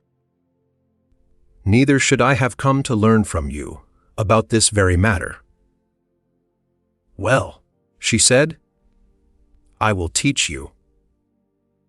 The object which they have in view is birth in beauty, whether of body or soul. I do not understand you, I said. The oracle requires an explanation. I will make my meaning clearer, she replied. I mean to say that all men are bringing to the birth in their bodies and in their souls. There is a certain age at which human nature is desirous of procreation which must be in beauty and not in deformity. And this procreation is the union of man and woman, and is a divine thing, for conception and generation are an immortal principle in the mortal creature. And in the inharmonious they can never be. But the deformed is always inharmonious with the divine, and the beautiful harmonious. Beauty, then, is the destiny or goddess of parturition who presides at birth, and therefore, when approaching beauty, the conceiving power is propitious and diffusive, and benign, and begets and bears fruit. At the sight of ugliness she frowns and contracts, and has a sense of pain, and turns away, and shrivels up. and not without a pang refrains from conception. And this is the reason why, when the hour of conception arrives, and the teeming nature is full, there is such a flutter and ecstasy about beauty, whose approach is the alleviation of the pain of travail. For love, Socrates, is not, as you imagine, the love of the beautiful only. What then? The love of generation and of birth in beauty. Yes, I said. Yes, indeed, she replied. But why of generation? Because to the mortal creature, generation is a sort of eternity and immortality, she replied. And if, as has been already admitted, love is of the everlasting possession of the good, all men will necessarily desire immortality together with good. Wherefore love is of immortality. All this she taught me at various times when she spoke of love. And I remember her once saying to me, "What is the cause, Socrates, of love and the attendant desire?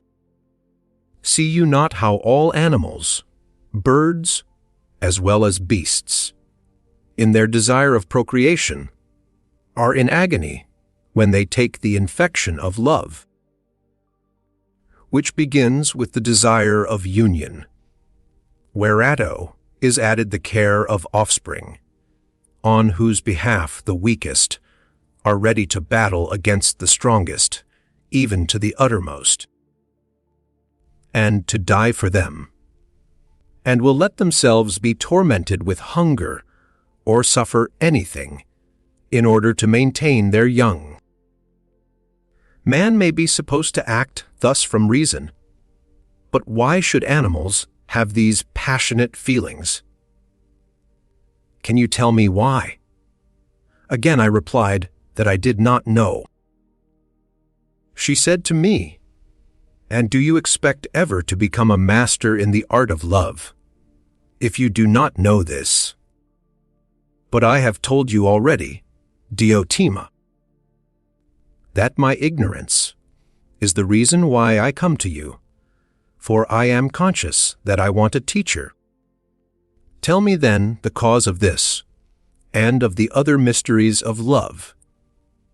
Marvel not," she said, "if you believe that love is of the immortal, as we have several times acknowledged, for here again, and on the same principle too, the mortal nature is seeking as far as is possible to be everlasting and immortal.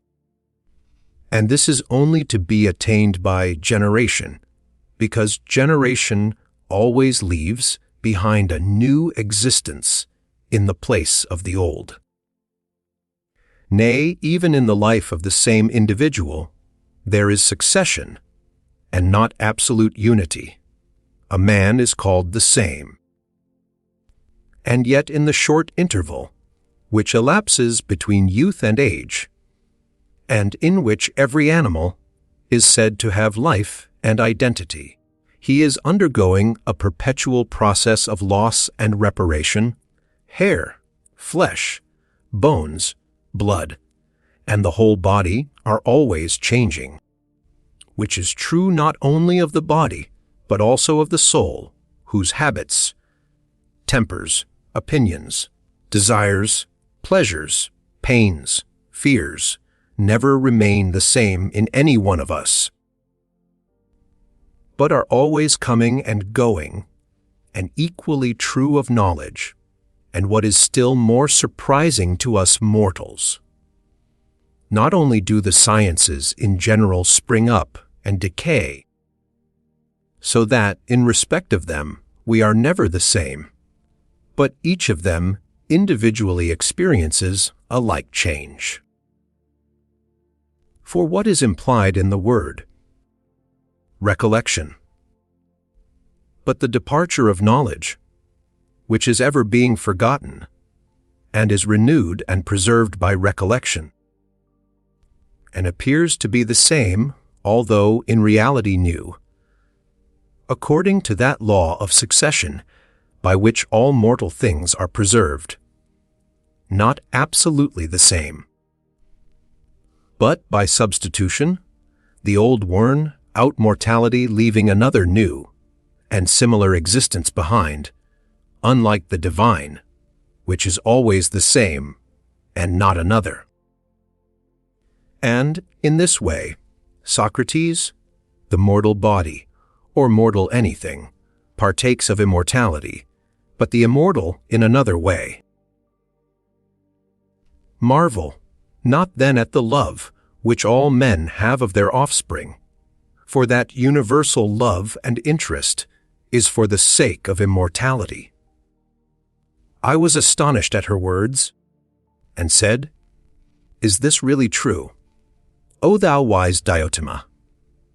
And she answered with all the authority of an accomplished sophist, Of that, Socrates, you may be assured.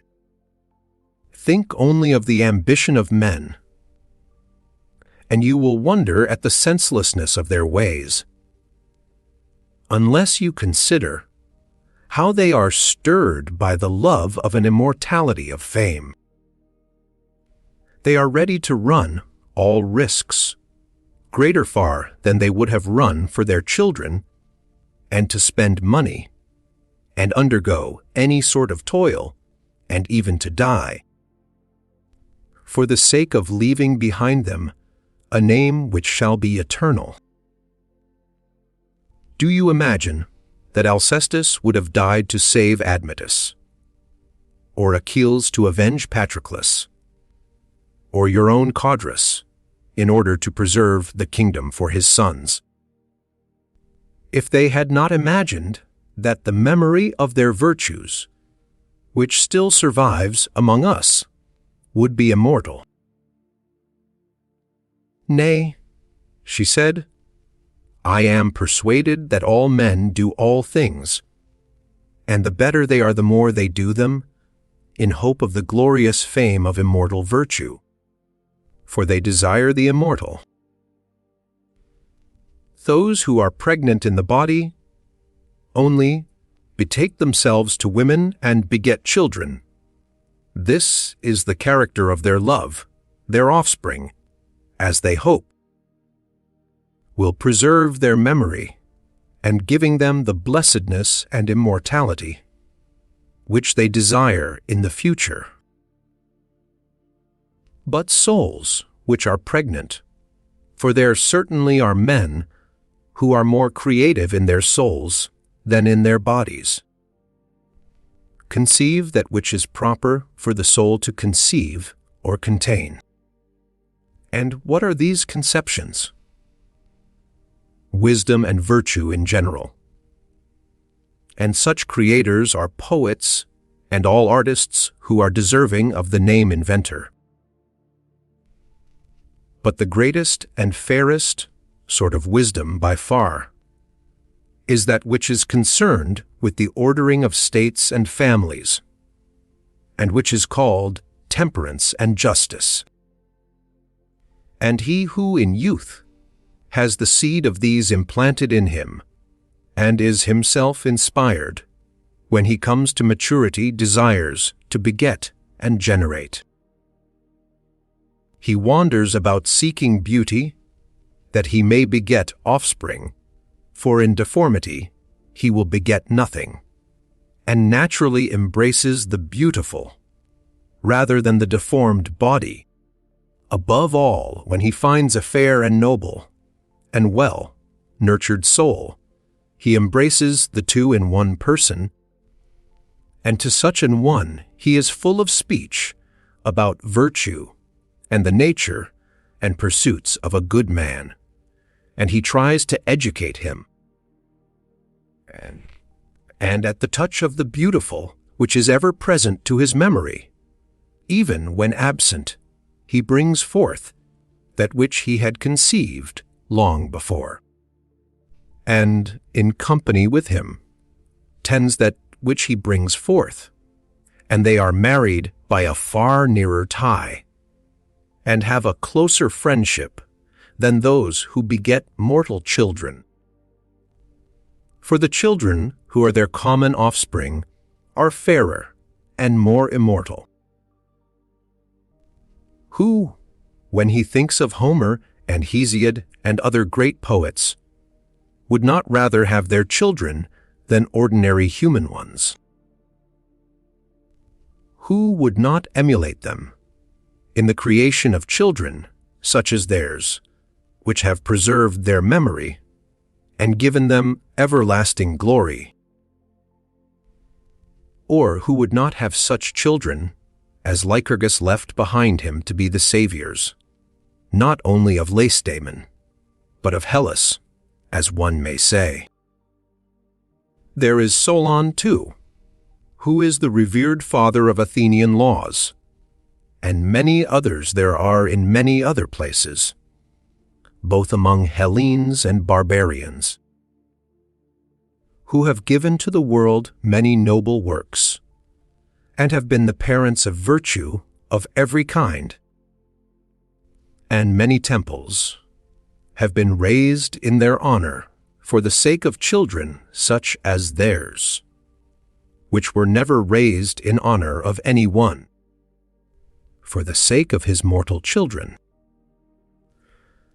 These are the lesser mysteries of love, into which even you, Socrates, may enter, to the greater and more hidden ones, which are the crown of these, and to which, if you pursue them in a right spirit, they will lead.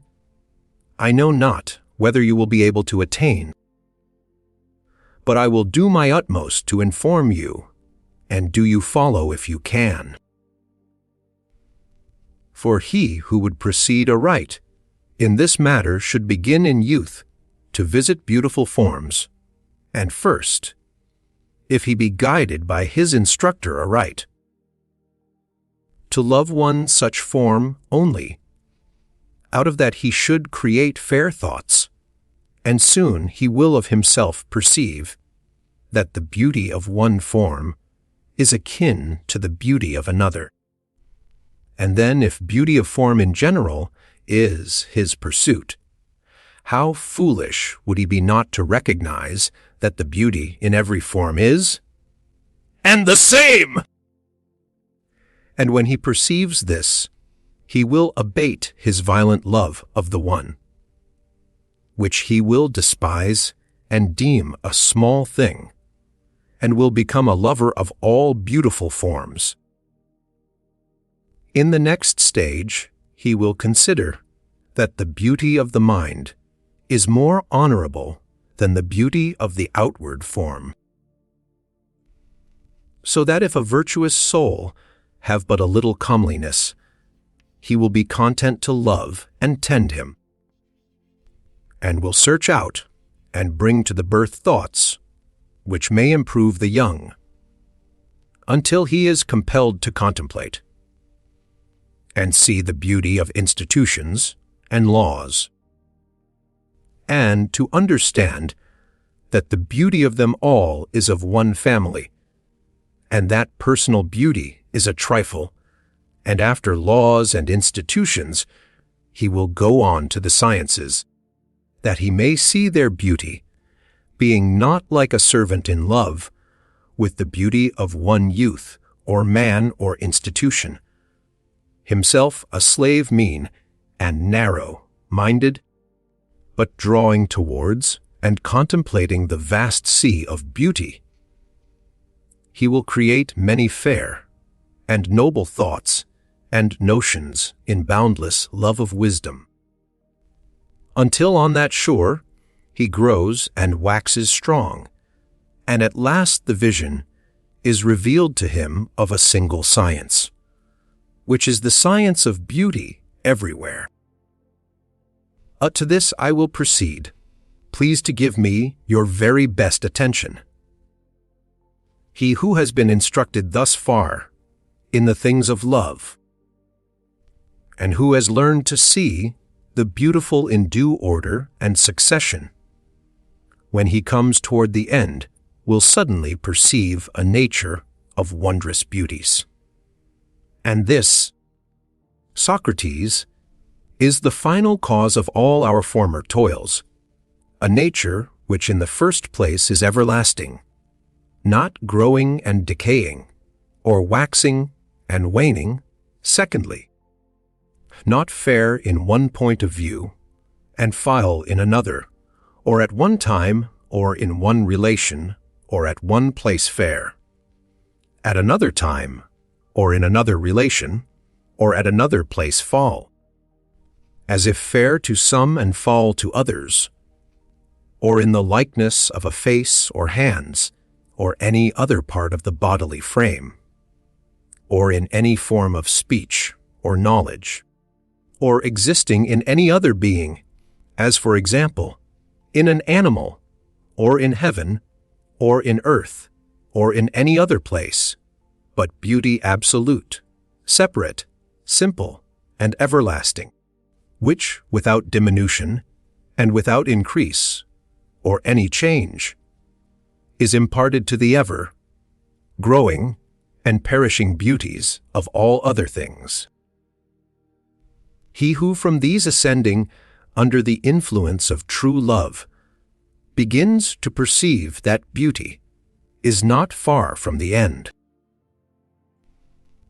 And the true order of going, or being led by another, to the things of love, is to begin from the beauties of earth, and mount upwards for the sake of that other beauty, using these as steps only, and from one going on to two, and from two to all fair forms, and from fair forms to fair practices, and from fair practices to fair notions, until from fair notions he arrives at the notion of absolute beauty, and at last knows what the essence of beauty is. This, my dear Socrates, said the stranger of Mantinea, is that life above all others which man should live, in the contemplation of beauty absolute. A beauty which if you once beheld, you would see not to be after the measure of gold, and garments, and fair boys and youths, whose presence now entrances you. And you, and many, a one would be content to live seeing them, only and conversing with them, without meat or drink, if that were possible. You only want to look at them, and to be with them.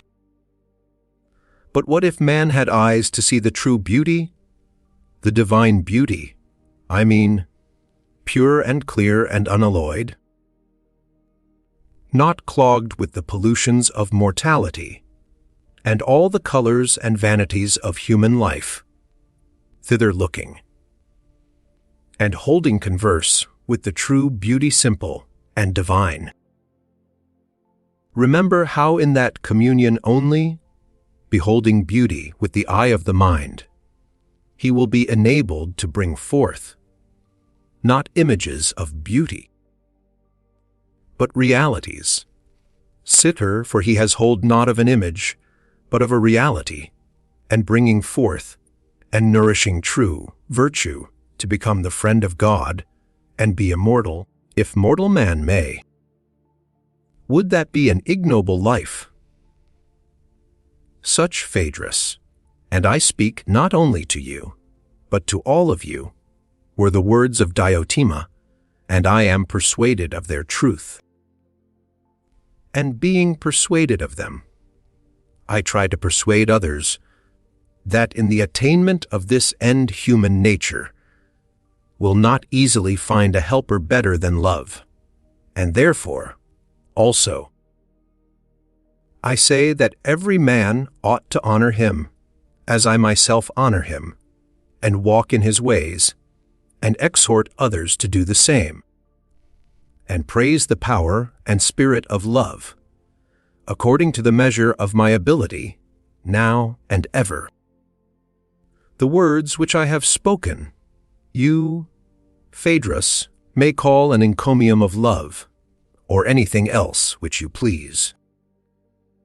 When Socrates had done speaking, The company applauded, and Aristophanes was beginning to say something in answer to the allusion which Socrates had made to his own speech, when suddenly there was a great knocking at the door of the house, as of revellers, and the sound of a flute. Girl was heard. Agathon told the attendants to go and see who were the intruders. "If they are friends of ours," he said, "invite them in, but if not, let's say that the drinking is over." A little while afterwards, they heard the voice of Alcibiades resounding in the court. He was in a great state of intoxication, and kept roaring and shouting, "Where is Agathon? Lead me to Agathon," and at length, supported by the flute, girl, and some of his attendants, he found his way to them. "Hail, friends," he said, appearing at the door crowned with a massive garland of ivy and violets, his head flowing with ribands. "Will you have a very drunken man as a companion of your revels? Or shall I crown Agathon, which was my intention in coming, and go away? For I was unable to come yesterday, and therefore I am here today, carrying on my head these ribands, that taking them from my own head, I may crown the head of this fairest and wisest of men, as I may be allowed to call him. Will you laugh at me because I am drunk? Yet I know very well that I am speaking the truth, although you may laugh. But first tell me, if I come in, shall we have the understanding of which I spoke? Will you drink with me or not?" The company were vociferous in begging that he would take his place among them, and Agathon specially invited him. Thereupon he was led in by the people who were with him, and as he was being led, intending to crown Agathon, he took the ribands from his own head and held them in front of his eyes. He was thus prevented from seeing Socrates, who made way for him. And Alcibiades took the vacant place between Agathon and Socrates, and in taking the place, he embraced Agathon and crowned him. "Take off his sandals," said Agathon, "and let him make a third on the same couch." "By all means, but who makes the third partner in our revels?" said Alcibiades, turning round and starting up as he caught sight of Socrates. "By Heracles," he said, "what is this? Here is Socrates always lying in wait for me, and always, as his way is, coming out at all sorts of unsuspected places. And now, what have you to say for yourself? And why are you lying here, where I perceive that you have contrived to find a place, not by a joker or lover of jokes, like Aristophanes, but by the fairest of the company?" Socrates turned to Agathon and said, "I must ask you to protect me, Agathon, for the passion of this man has grown quite a serious matter to me. Since I became his admirer, I have never been allowed to speak to any other fair one, or so much as to look at them. If I do, he goes wild with envy and jealousy, and not only abuses me, but can hardly keep his hands off me, and at this moment he may do me some harm. Please to see to this, and either reconcile me to him, or, if he attempts violence, protect me, as I am in bodily fear of his mad and passionate attempts. There can never be reconciliation between you and me, said Alcibiades. But for the present I will defer your chastisement. And I must beg you, Agathon, to give me back some of the ribands, that I may crown the marvelous head of this universal despot. I would not have him complain of me for crowning you, and neglecting him, who in conversation is the conqueror of all mankind, and this not only once. Others you were the day before yesterday, but always. Whereupon, taking some of the ribands, he crowned Socrates, and again reclined. Then, he said, "You seem, my friends, to be sober, which is a thing not to be endured. You must drink, for that was the agreement under which I was admitted, and I elect myself master of the feast until you are well drunk. Let us have a large goblet, Agathon, or rather, he said, addressing the attendant, bring me that wine, cooler."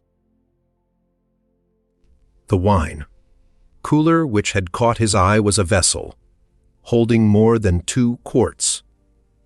This he filled and emptied, and bade the attendant fill it again for Socrates. "Observe, my friends," said Alcibiades, "that this ingenious trick of mine will have no effect on Socrates, for he can drink any quantity of wine, and not be at all nearer being drunk." Socrates drank the cup, which the attendant filled for him. Eryximachus said, "What is this, Alcibiades? Are we to have neither conversation nor singing over our cups, but simply to drink as if we were thirsty?" Alcibiades replied, "Hail, worthy son of a most wise and worthy sire!" "The same to you," said Eryximachus, "but what shall we do?" "That I leave to you," said Alcibiades. "The wise physician skilled our wounds to heal shall prescribe, and we will obey. What do you want?" "Well," said Eryximachus, "before you appeared we had passed a resolution that each one of us in turn should make a speech in praise of love, and as good a one as he could." The turn was passed round from left to right, and as all of us have spoken, and you have not spoken, but have well drunken, you ought to speak, and then impose upon Socrates any task which you please, and he on his right-hand neighbor, and so on. "That is good, Eryximachus," said Alcibiades, "and yet the comparison of a drunken man's speech with those of sober men is hardly fair, and I should like to know, sweet friend, whether you really believe what Socrates was just now saying, for I can assure you that the very reverse is the fact, and that if I praise any one but himself in his presence, whether God or man, he will hardly keep his hands off me." "For shame," said Socrates. "Hold your tongue," said Alcibiades, "for by Poseidon, there is no one else whom I will praise when you are of the company." "Well then," said Eryximachus, "if you like, praise Socrates." "What do you think, Eryximachus?" said Alcibiades. "Shall I attack him and inflict the punishment before you all?" "What are you about?" said Socrates. "Are you going to raise a laugh at my expense? Is that the meaning of your praise?" "I am going to speak the truth, if you will permit me." "I not only permit, but exhort you to speak the truth." "Then I will begin at once," said Alcibiades, "and if I say anything which is not true, you may interrupt me if you will." and say that is a lie, though my intention is to speak the truth. But you must not wonder if I speak anyhow as things come into my mind. For the fluent and orderly enumeration of all your singularities is not a task which is easy to a man in my condition. And now, my boys, I shall praise Socrates in a figure which will appear to him to be a caricature.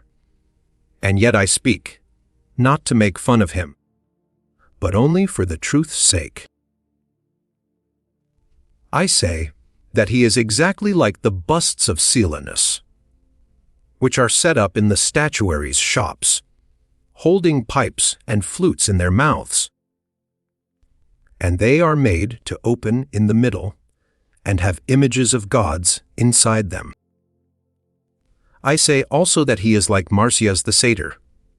You yourself will not deny, Socrates, that your face is like that of a satyr. And there is a resemblance in other points too. For example, you are a bully, as I can prove by witnesses, if you will not confess. And are you not a flute player? That you are, and a performer far more wonderful than Marsyas. He indeed with instruments used to charm the souls of men by the power of his breath, and the players of his music do so still. For the melodies of Olympus are derived from Marsyas who taught them, and these, whether they are played by a great master or by a miserable flute, girl, have a power which no others have. They alone possess the soul and reveal the wants of those who have need of gods and mysteries, because they are divine. But you produce the same effect with your words only, and do not require the flute. That is the difference between you and him.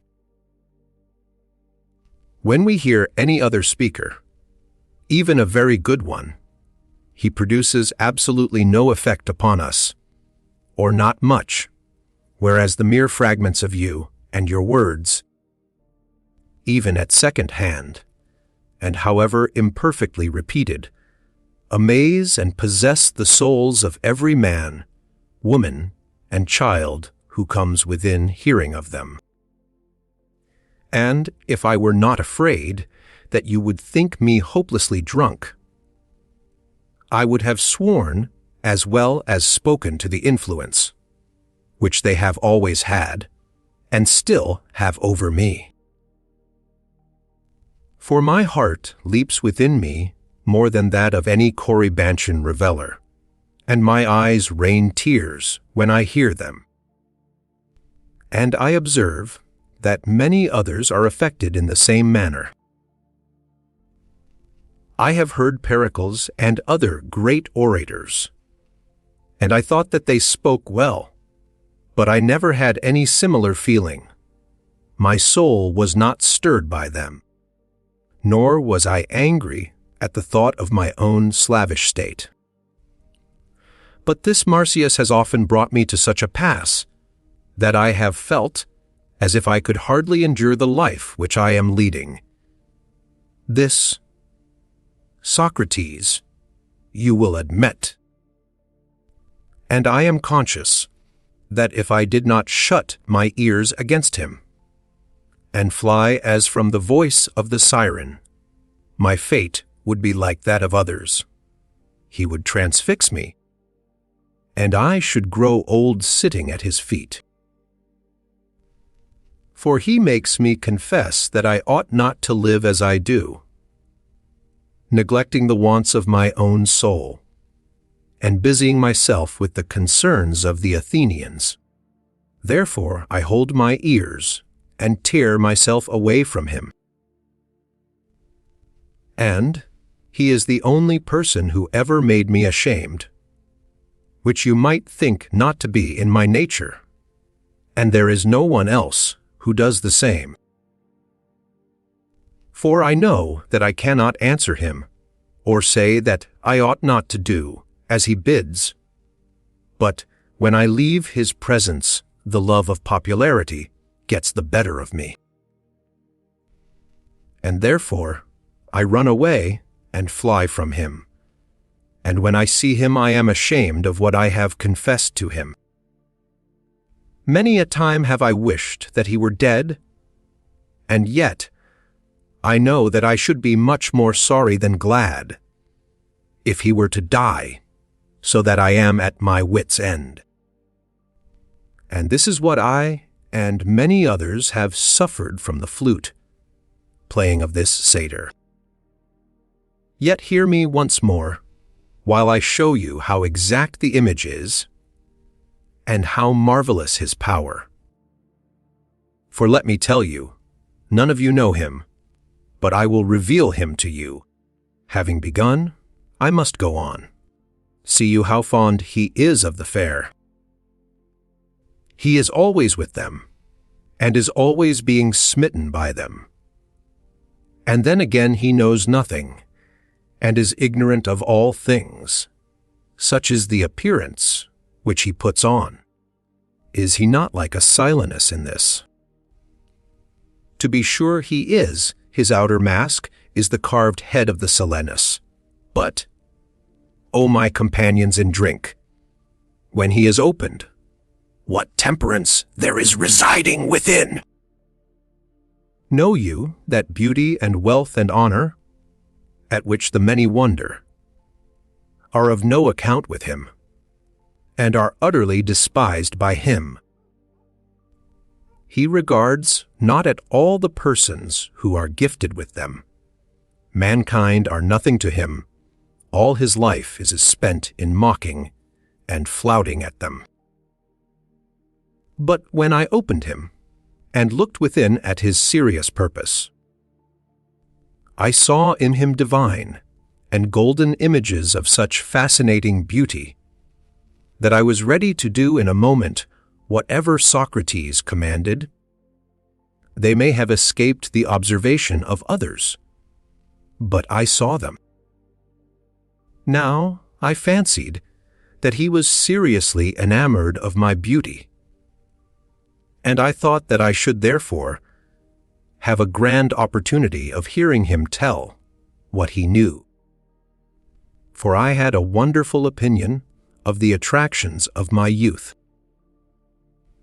In the prosecution of this design, when I next went to him, I sent away the attendant who usually accompanied me. I will confess the whole truth, and beg you to listen. And if I speak falsely, do you, Socrates, expose the falsehood.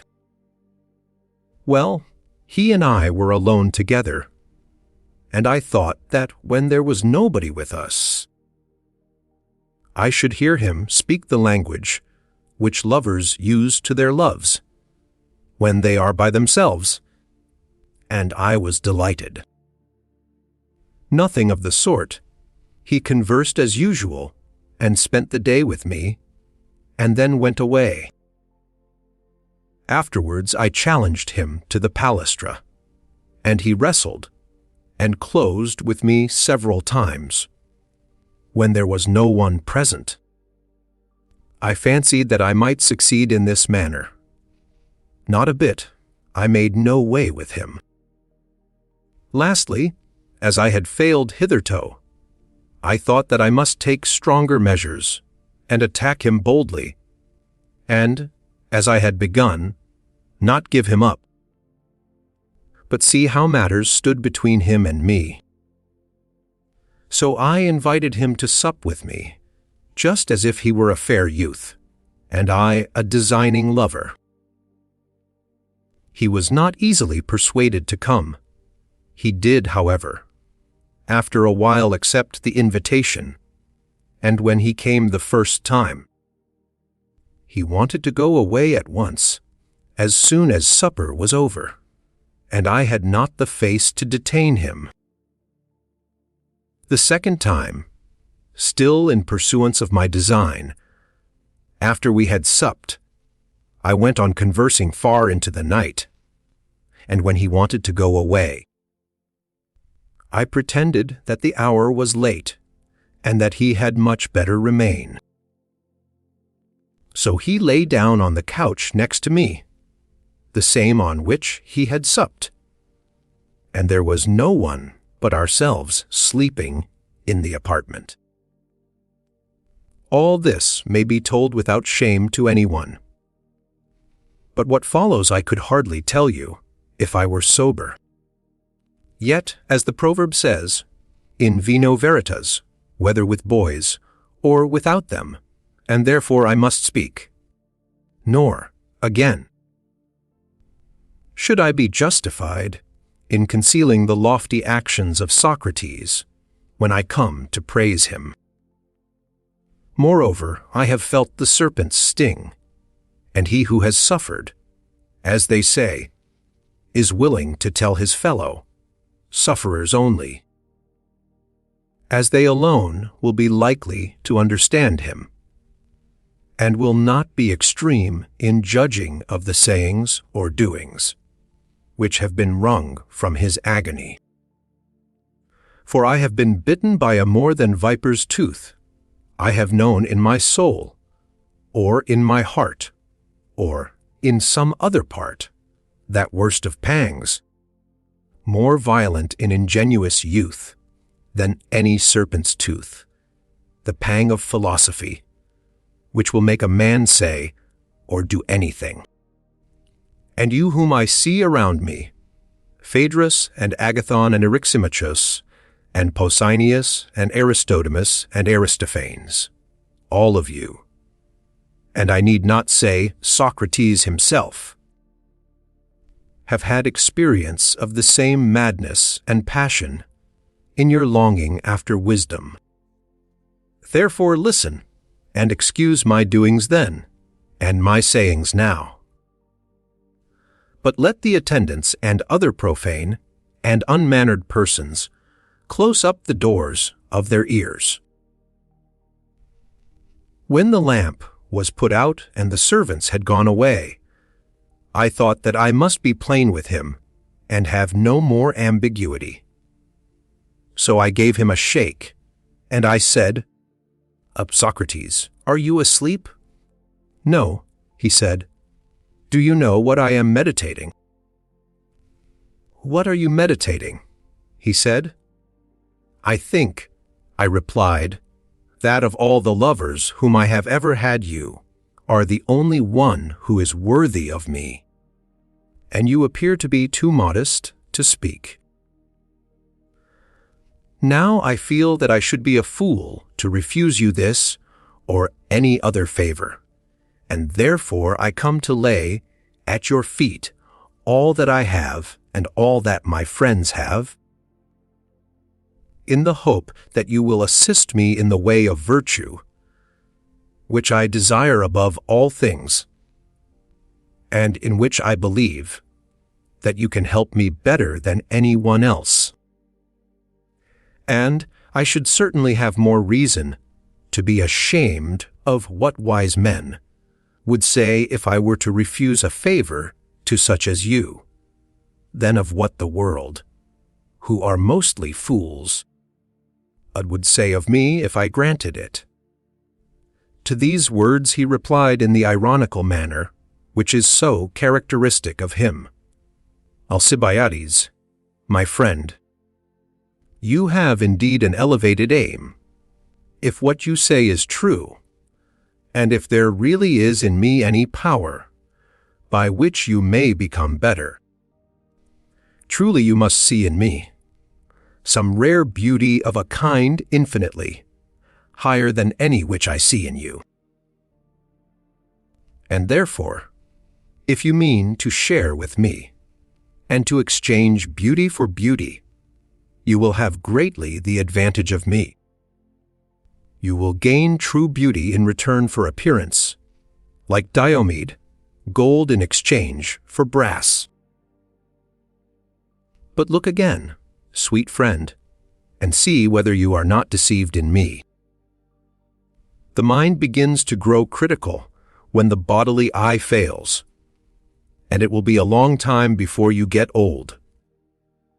Hearing this, I said, "I have told you my purpose, which is quite serious, and do you consider what you think best for you and me?" "That is good," he said. Some other time, then, we will consider and act as seems best about this and about other matters." Whereupon I fancied that he was smitten, and that the words which I had uttered like arrows had wounded him.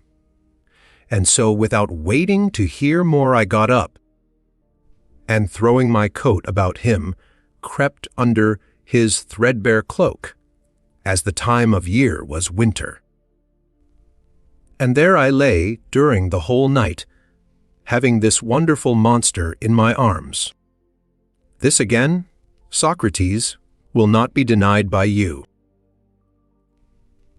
And yet, notwithstanding all, he was so superior to my solicitations, so contemptuous and derisive and disdainful of my beauty, which really, as I fancied, had some attractions. Here, O judges, for judges you shall be of the haughty virtue of Socrates.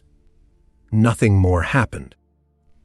But in the morning, when I awokes, let all the gods and goddesses be my witnesses, I arose as from the couch of a father or an elder brother. What do you suppose must have been my feelings after this rejection, at the thought of my own dishonor? And yet I could not help wondering at his natural temperance and self-restraint and manliness.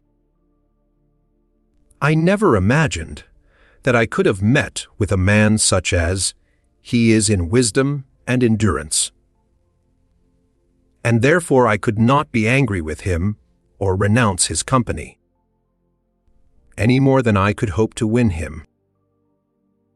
For I well knew that if Ajax could not be wounded by steel, much less he by money, and my only chance of captivating him by my personal attractions had failed. So I was at my wit's end. No one was ever more hopelessly enslaved by another. All this happened before he and I went on the expedition to Potidaea. There we messed together, and I had the opportunity of observing his extraordinary power of sustaining fatigue. His endurance was simply marvelous when, being cut off from our supplies, we were compelled to go without food. On such occasions, which often happen in time of war, he was superior not only to me, but to everybody. There was no one to be compared to him. Yet, at a festival, he was the only person who had any real powers of enjoyment. Though not willing to drink, he could, if compelled, beat us all at that. Wonderful to relate! No human being had ever seen Socrates drunk, and his powers, if I am not mistaken, will be tested before long. His fortitude in enduring cold was also surprising. There was a severe frost, for the winter, in that region, is really tremendous, and everybody else either remained indoors, or if they went out had on an amazing quantity of clothes, and were well shod, and had their feet swathed in felt and fleeces. In the midst of this, Socrates, with his bare feet on the ice, and in his ordinary dress, marched better than the other soldiers who had shoes. And they looked daggers at him, because he seemed to despise them. I have told you one tale, and now I must tell you another, which is worth hearing, of the doings and sufferings of the enduring man while he was on the expedition. One morning, he was thinking about something which he could not resolve. He would not give it up, but continued thinking from early dawn until noon. There he stood fixed in thought, and at noon attention was drawn to him. Others call me Mother Nature. And the rumor ran through the wondering crowd that Socrates had been standing and thinking about something ever since the break of day. At last, in the evening after supper, some Ionians, out of curiosity, see I should explain that this was not in winter, but in summer, brought out their mats and slept in the open air, that they might watch him and see whether he would stand all night. There he stood until the following morning, and with the return of light, he offered up a prayer to the sun, and went his way. I will also tell, if you please, and indeed I am bound to tell, of his courage in battle, for who but he saved my life. Now this was the engagement in which I received the prize of valor. For I was wounded, and he would not leave me, but he rescued me and my arms, and he ought to have received the prize of valor, which the generals wanted to confer on me, partly on account of my rank, and I told them so. This, again, Socrates will not impeach or deny, but he was more eager than the generals that I, and not he should have the prize. There was another occasion on which his behavior was very remarkable. In the flight of the army, after the battle of Delium, where he served among the heavy, armed. I had a better opportunity of seeing him than at Potidaea, for I was myself on horseback, and therefore comparatively out of danger. He and Laches were retreating, for the troops were in flight, and I met them, and told them not to be discouraged, and promised to remain with them.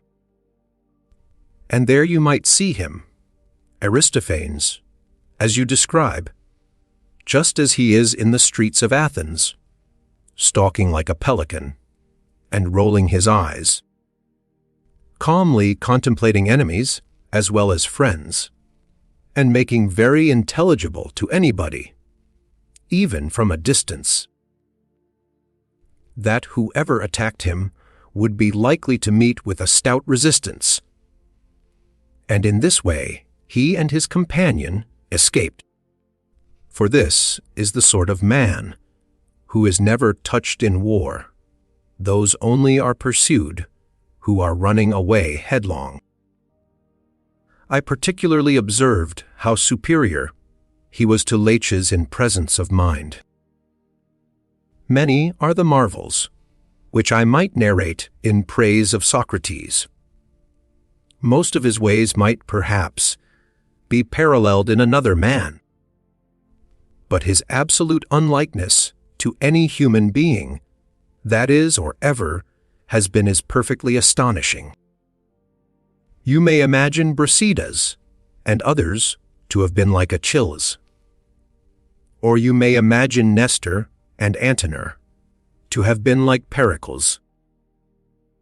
And the same may be said of other famous men, but of this strange being you will never be able to find any likeness, however remote. Others call me among men who now are, or who ever have been, other than that which I have already suggested of Silenus and the satyrs, and they represent in a figure not only himself, but his words. For, although I forgot to mention this to you before, his words are like the images of Silenus which open. They are ridiculous when you first hear them. He clothes himself in language that is like the skin of the wanton satyr, for his talk is of pack, asses and smiths and cobblers and couriers.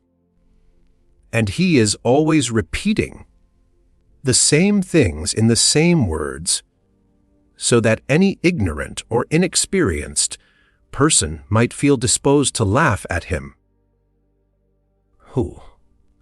But he who opens the bust and sees what is within will find that they are the only words which have a meaning in them, and also the most divine, abounding in fair images of virtue, and of the widest comprehension, or rather extending to the whole duty of a good and honorable man. This, friends, is my praise of Socrates. I have added my blame of him for his ill treatment of me, and he has ill treated not only me, but Charmides the son of Glaucon, and Euthydemus the son of Diocles, and many others in the same way. Beginning as their lover, he has ended by making them pay their addresses to him. Wherefore I say to you, Agathon, be not deceived by him. Learn from me and take warning, and do not be a fool and learn by experience. As the proverb says, when Alcibiades had finished, there was a laugh at his outspokenness, for he seemed to be still in love with Socrates. You are sober, Alcibiades, said Socrates, or you would never have gone so far about to hide the purpose of your satyr's praises. For all this long story is only an ingenious circumlocution, of which the point comes in by the way at the end. You want to get up a quarrel between me and Agathon, and your notion is that I ought to love you and nobody else, and that you only ought to love Agathon. But the plot of this satiric or Selenic drama has been detected, and you must not allow him, Agathon, to set us at variance. I believe you are right, said Agathon, and I am disposed to think that his intention in placing himself between you and me was only to divide us. But he shall gain nothing by that move, for I will go and lie on the couch next to you. Yes, yes, replied Socrates, by all means come here and lie on the couch below me.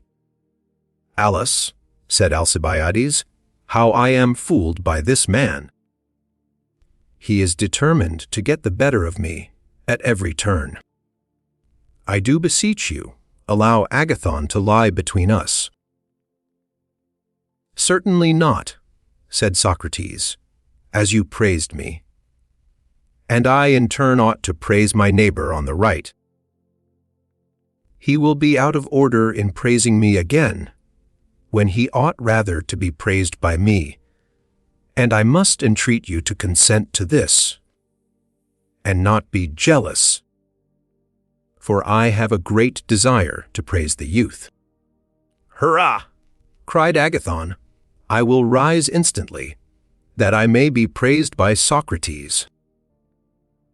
The usual way, said Alcibiades, where Socrates is, no one else has any chance with the fair. And now how readily has he invented a specious reason for attracting Agathon to himself. Agathon arose, in order that he might take his place on the couch by Socrates, when suddenly a band of revellers entered, and spoiled the order of the banquet. Someone who was going out having left the door open, they had found their way in, and made themselves at home. Great confusion ensued, and every one was compelled to drink large quantities of wine. Aristodemus said that Eryximachus, Phaedrus, and others went away. He himself fell asleep, and as the nights were long took a good rest. He was awakened towards daybreak by a crowing of cocks, and when he awoke, the others were either asleep or had gone away. There remained only Socrates, Aristophanes, and Agathon, who were drinking out of a large goblet which they passed round, and Socrates was discoursing to them. Aristodemus was only half awake, and he did not hear the beginning of the discourse.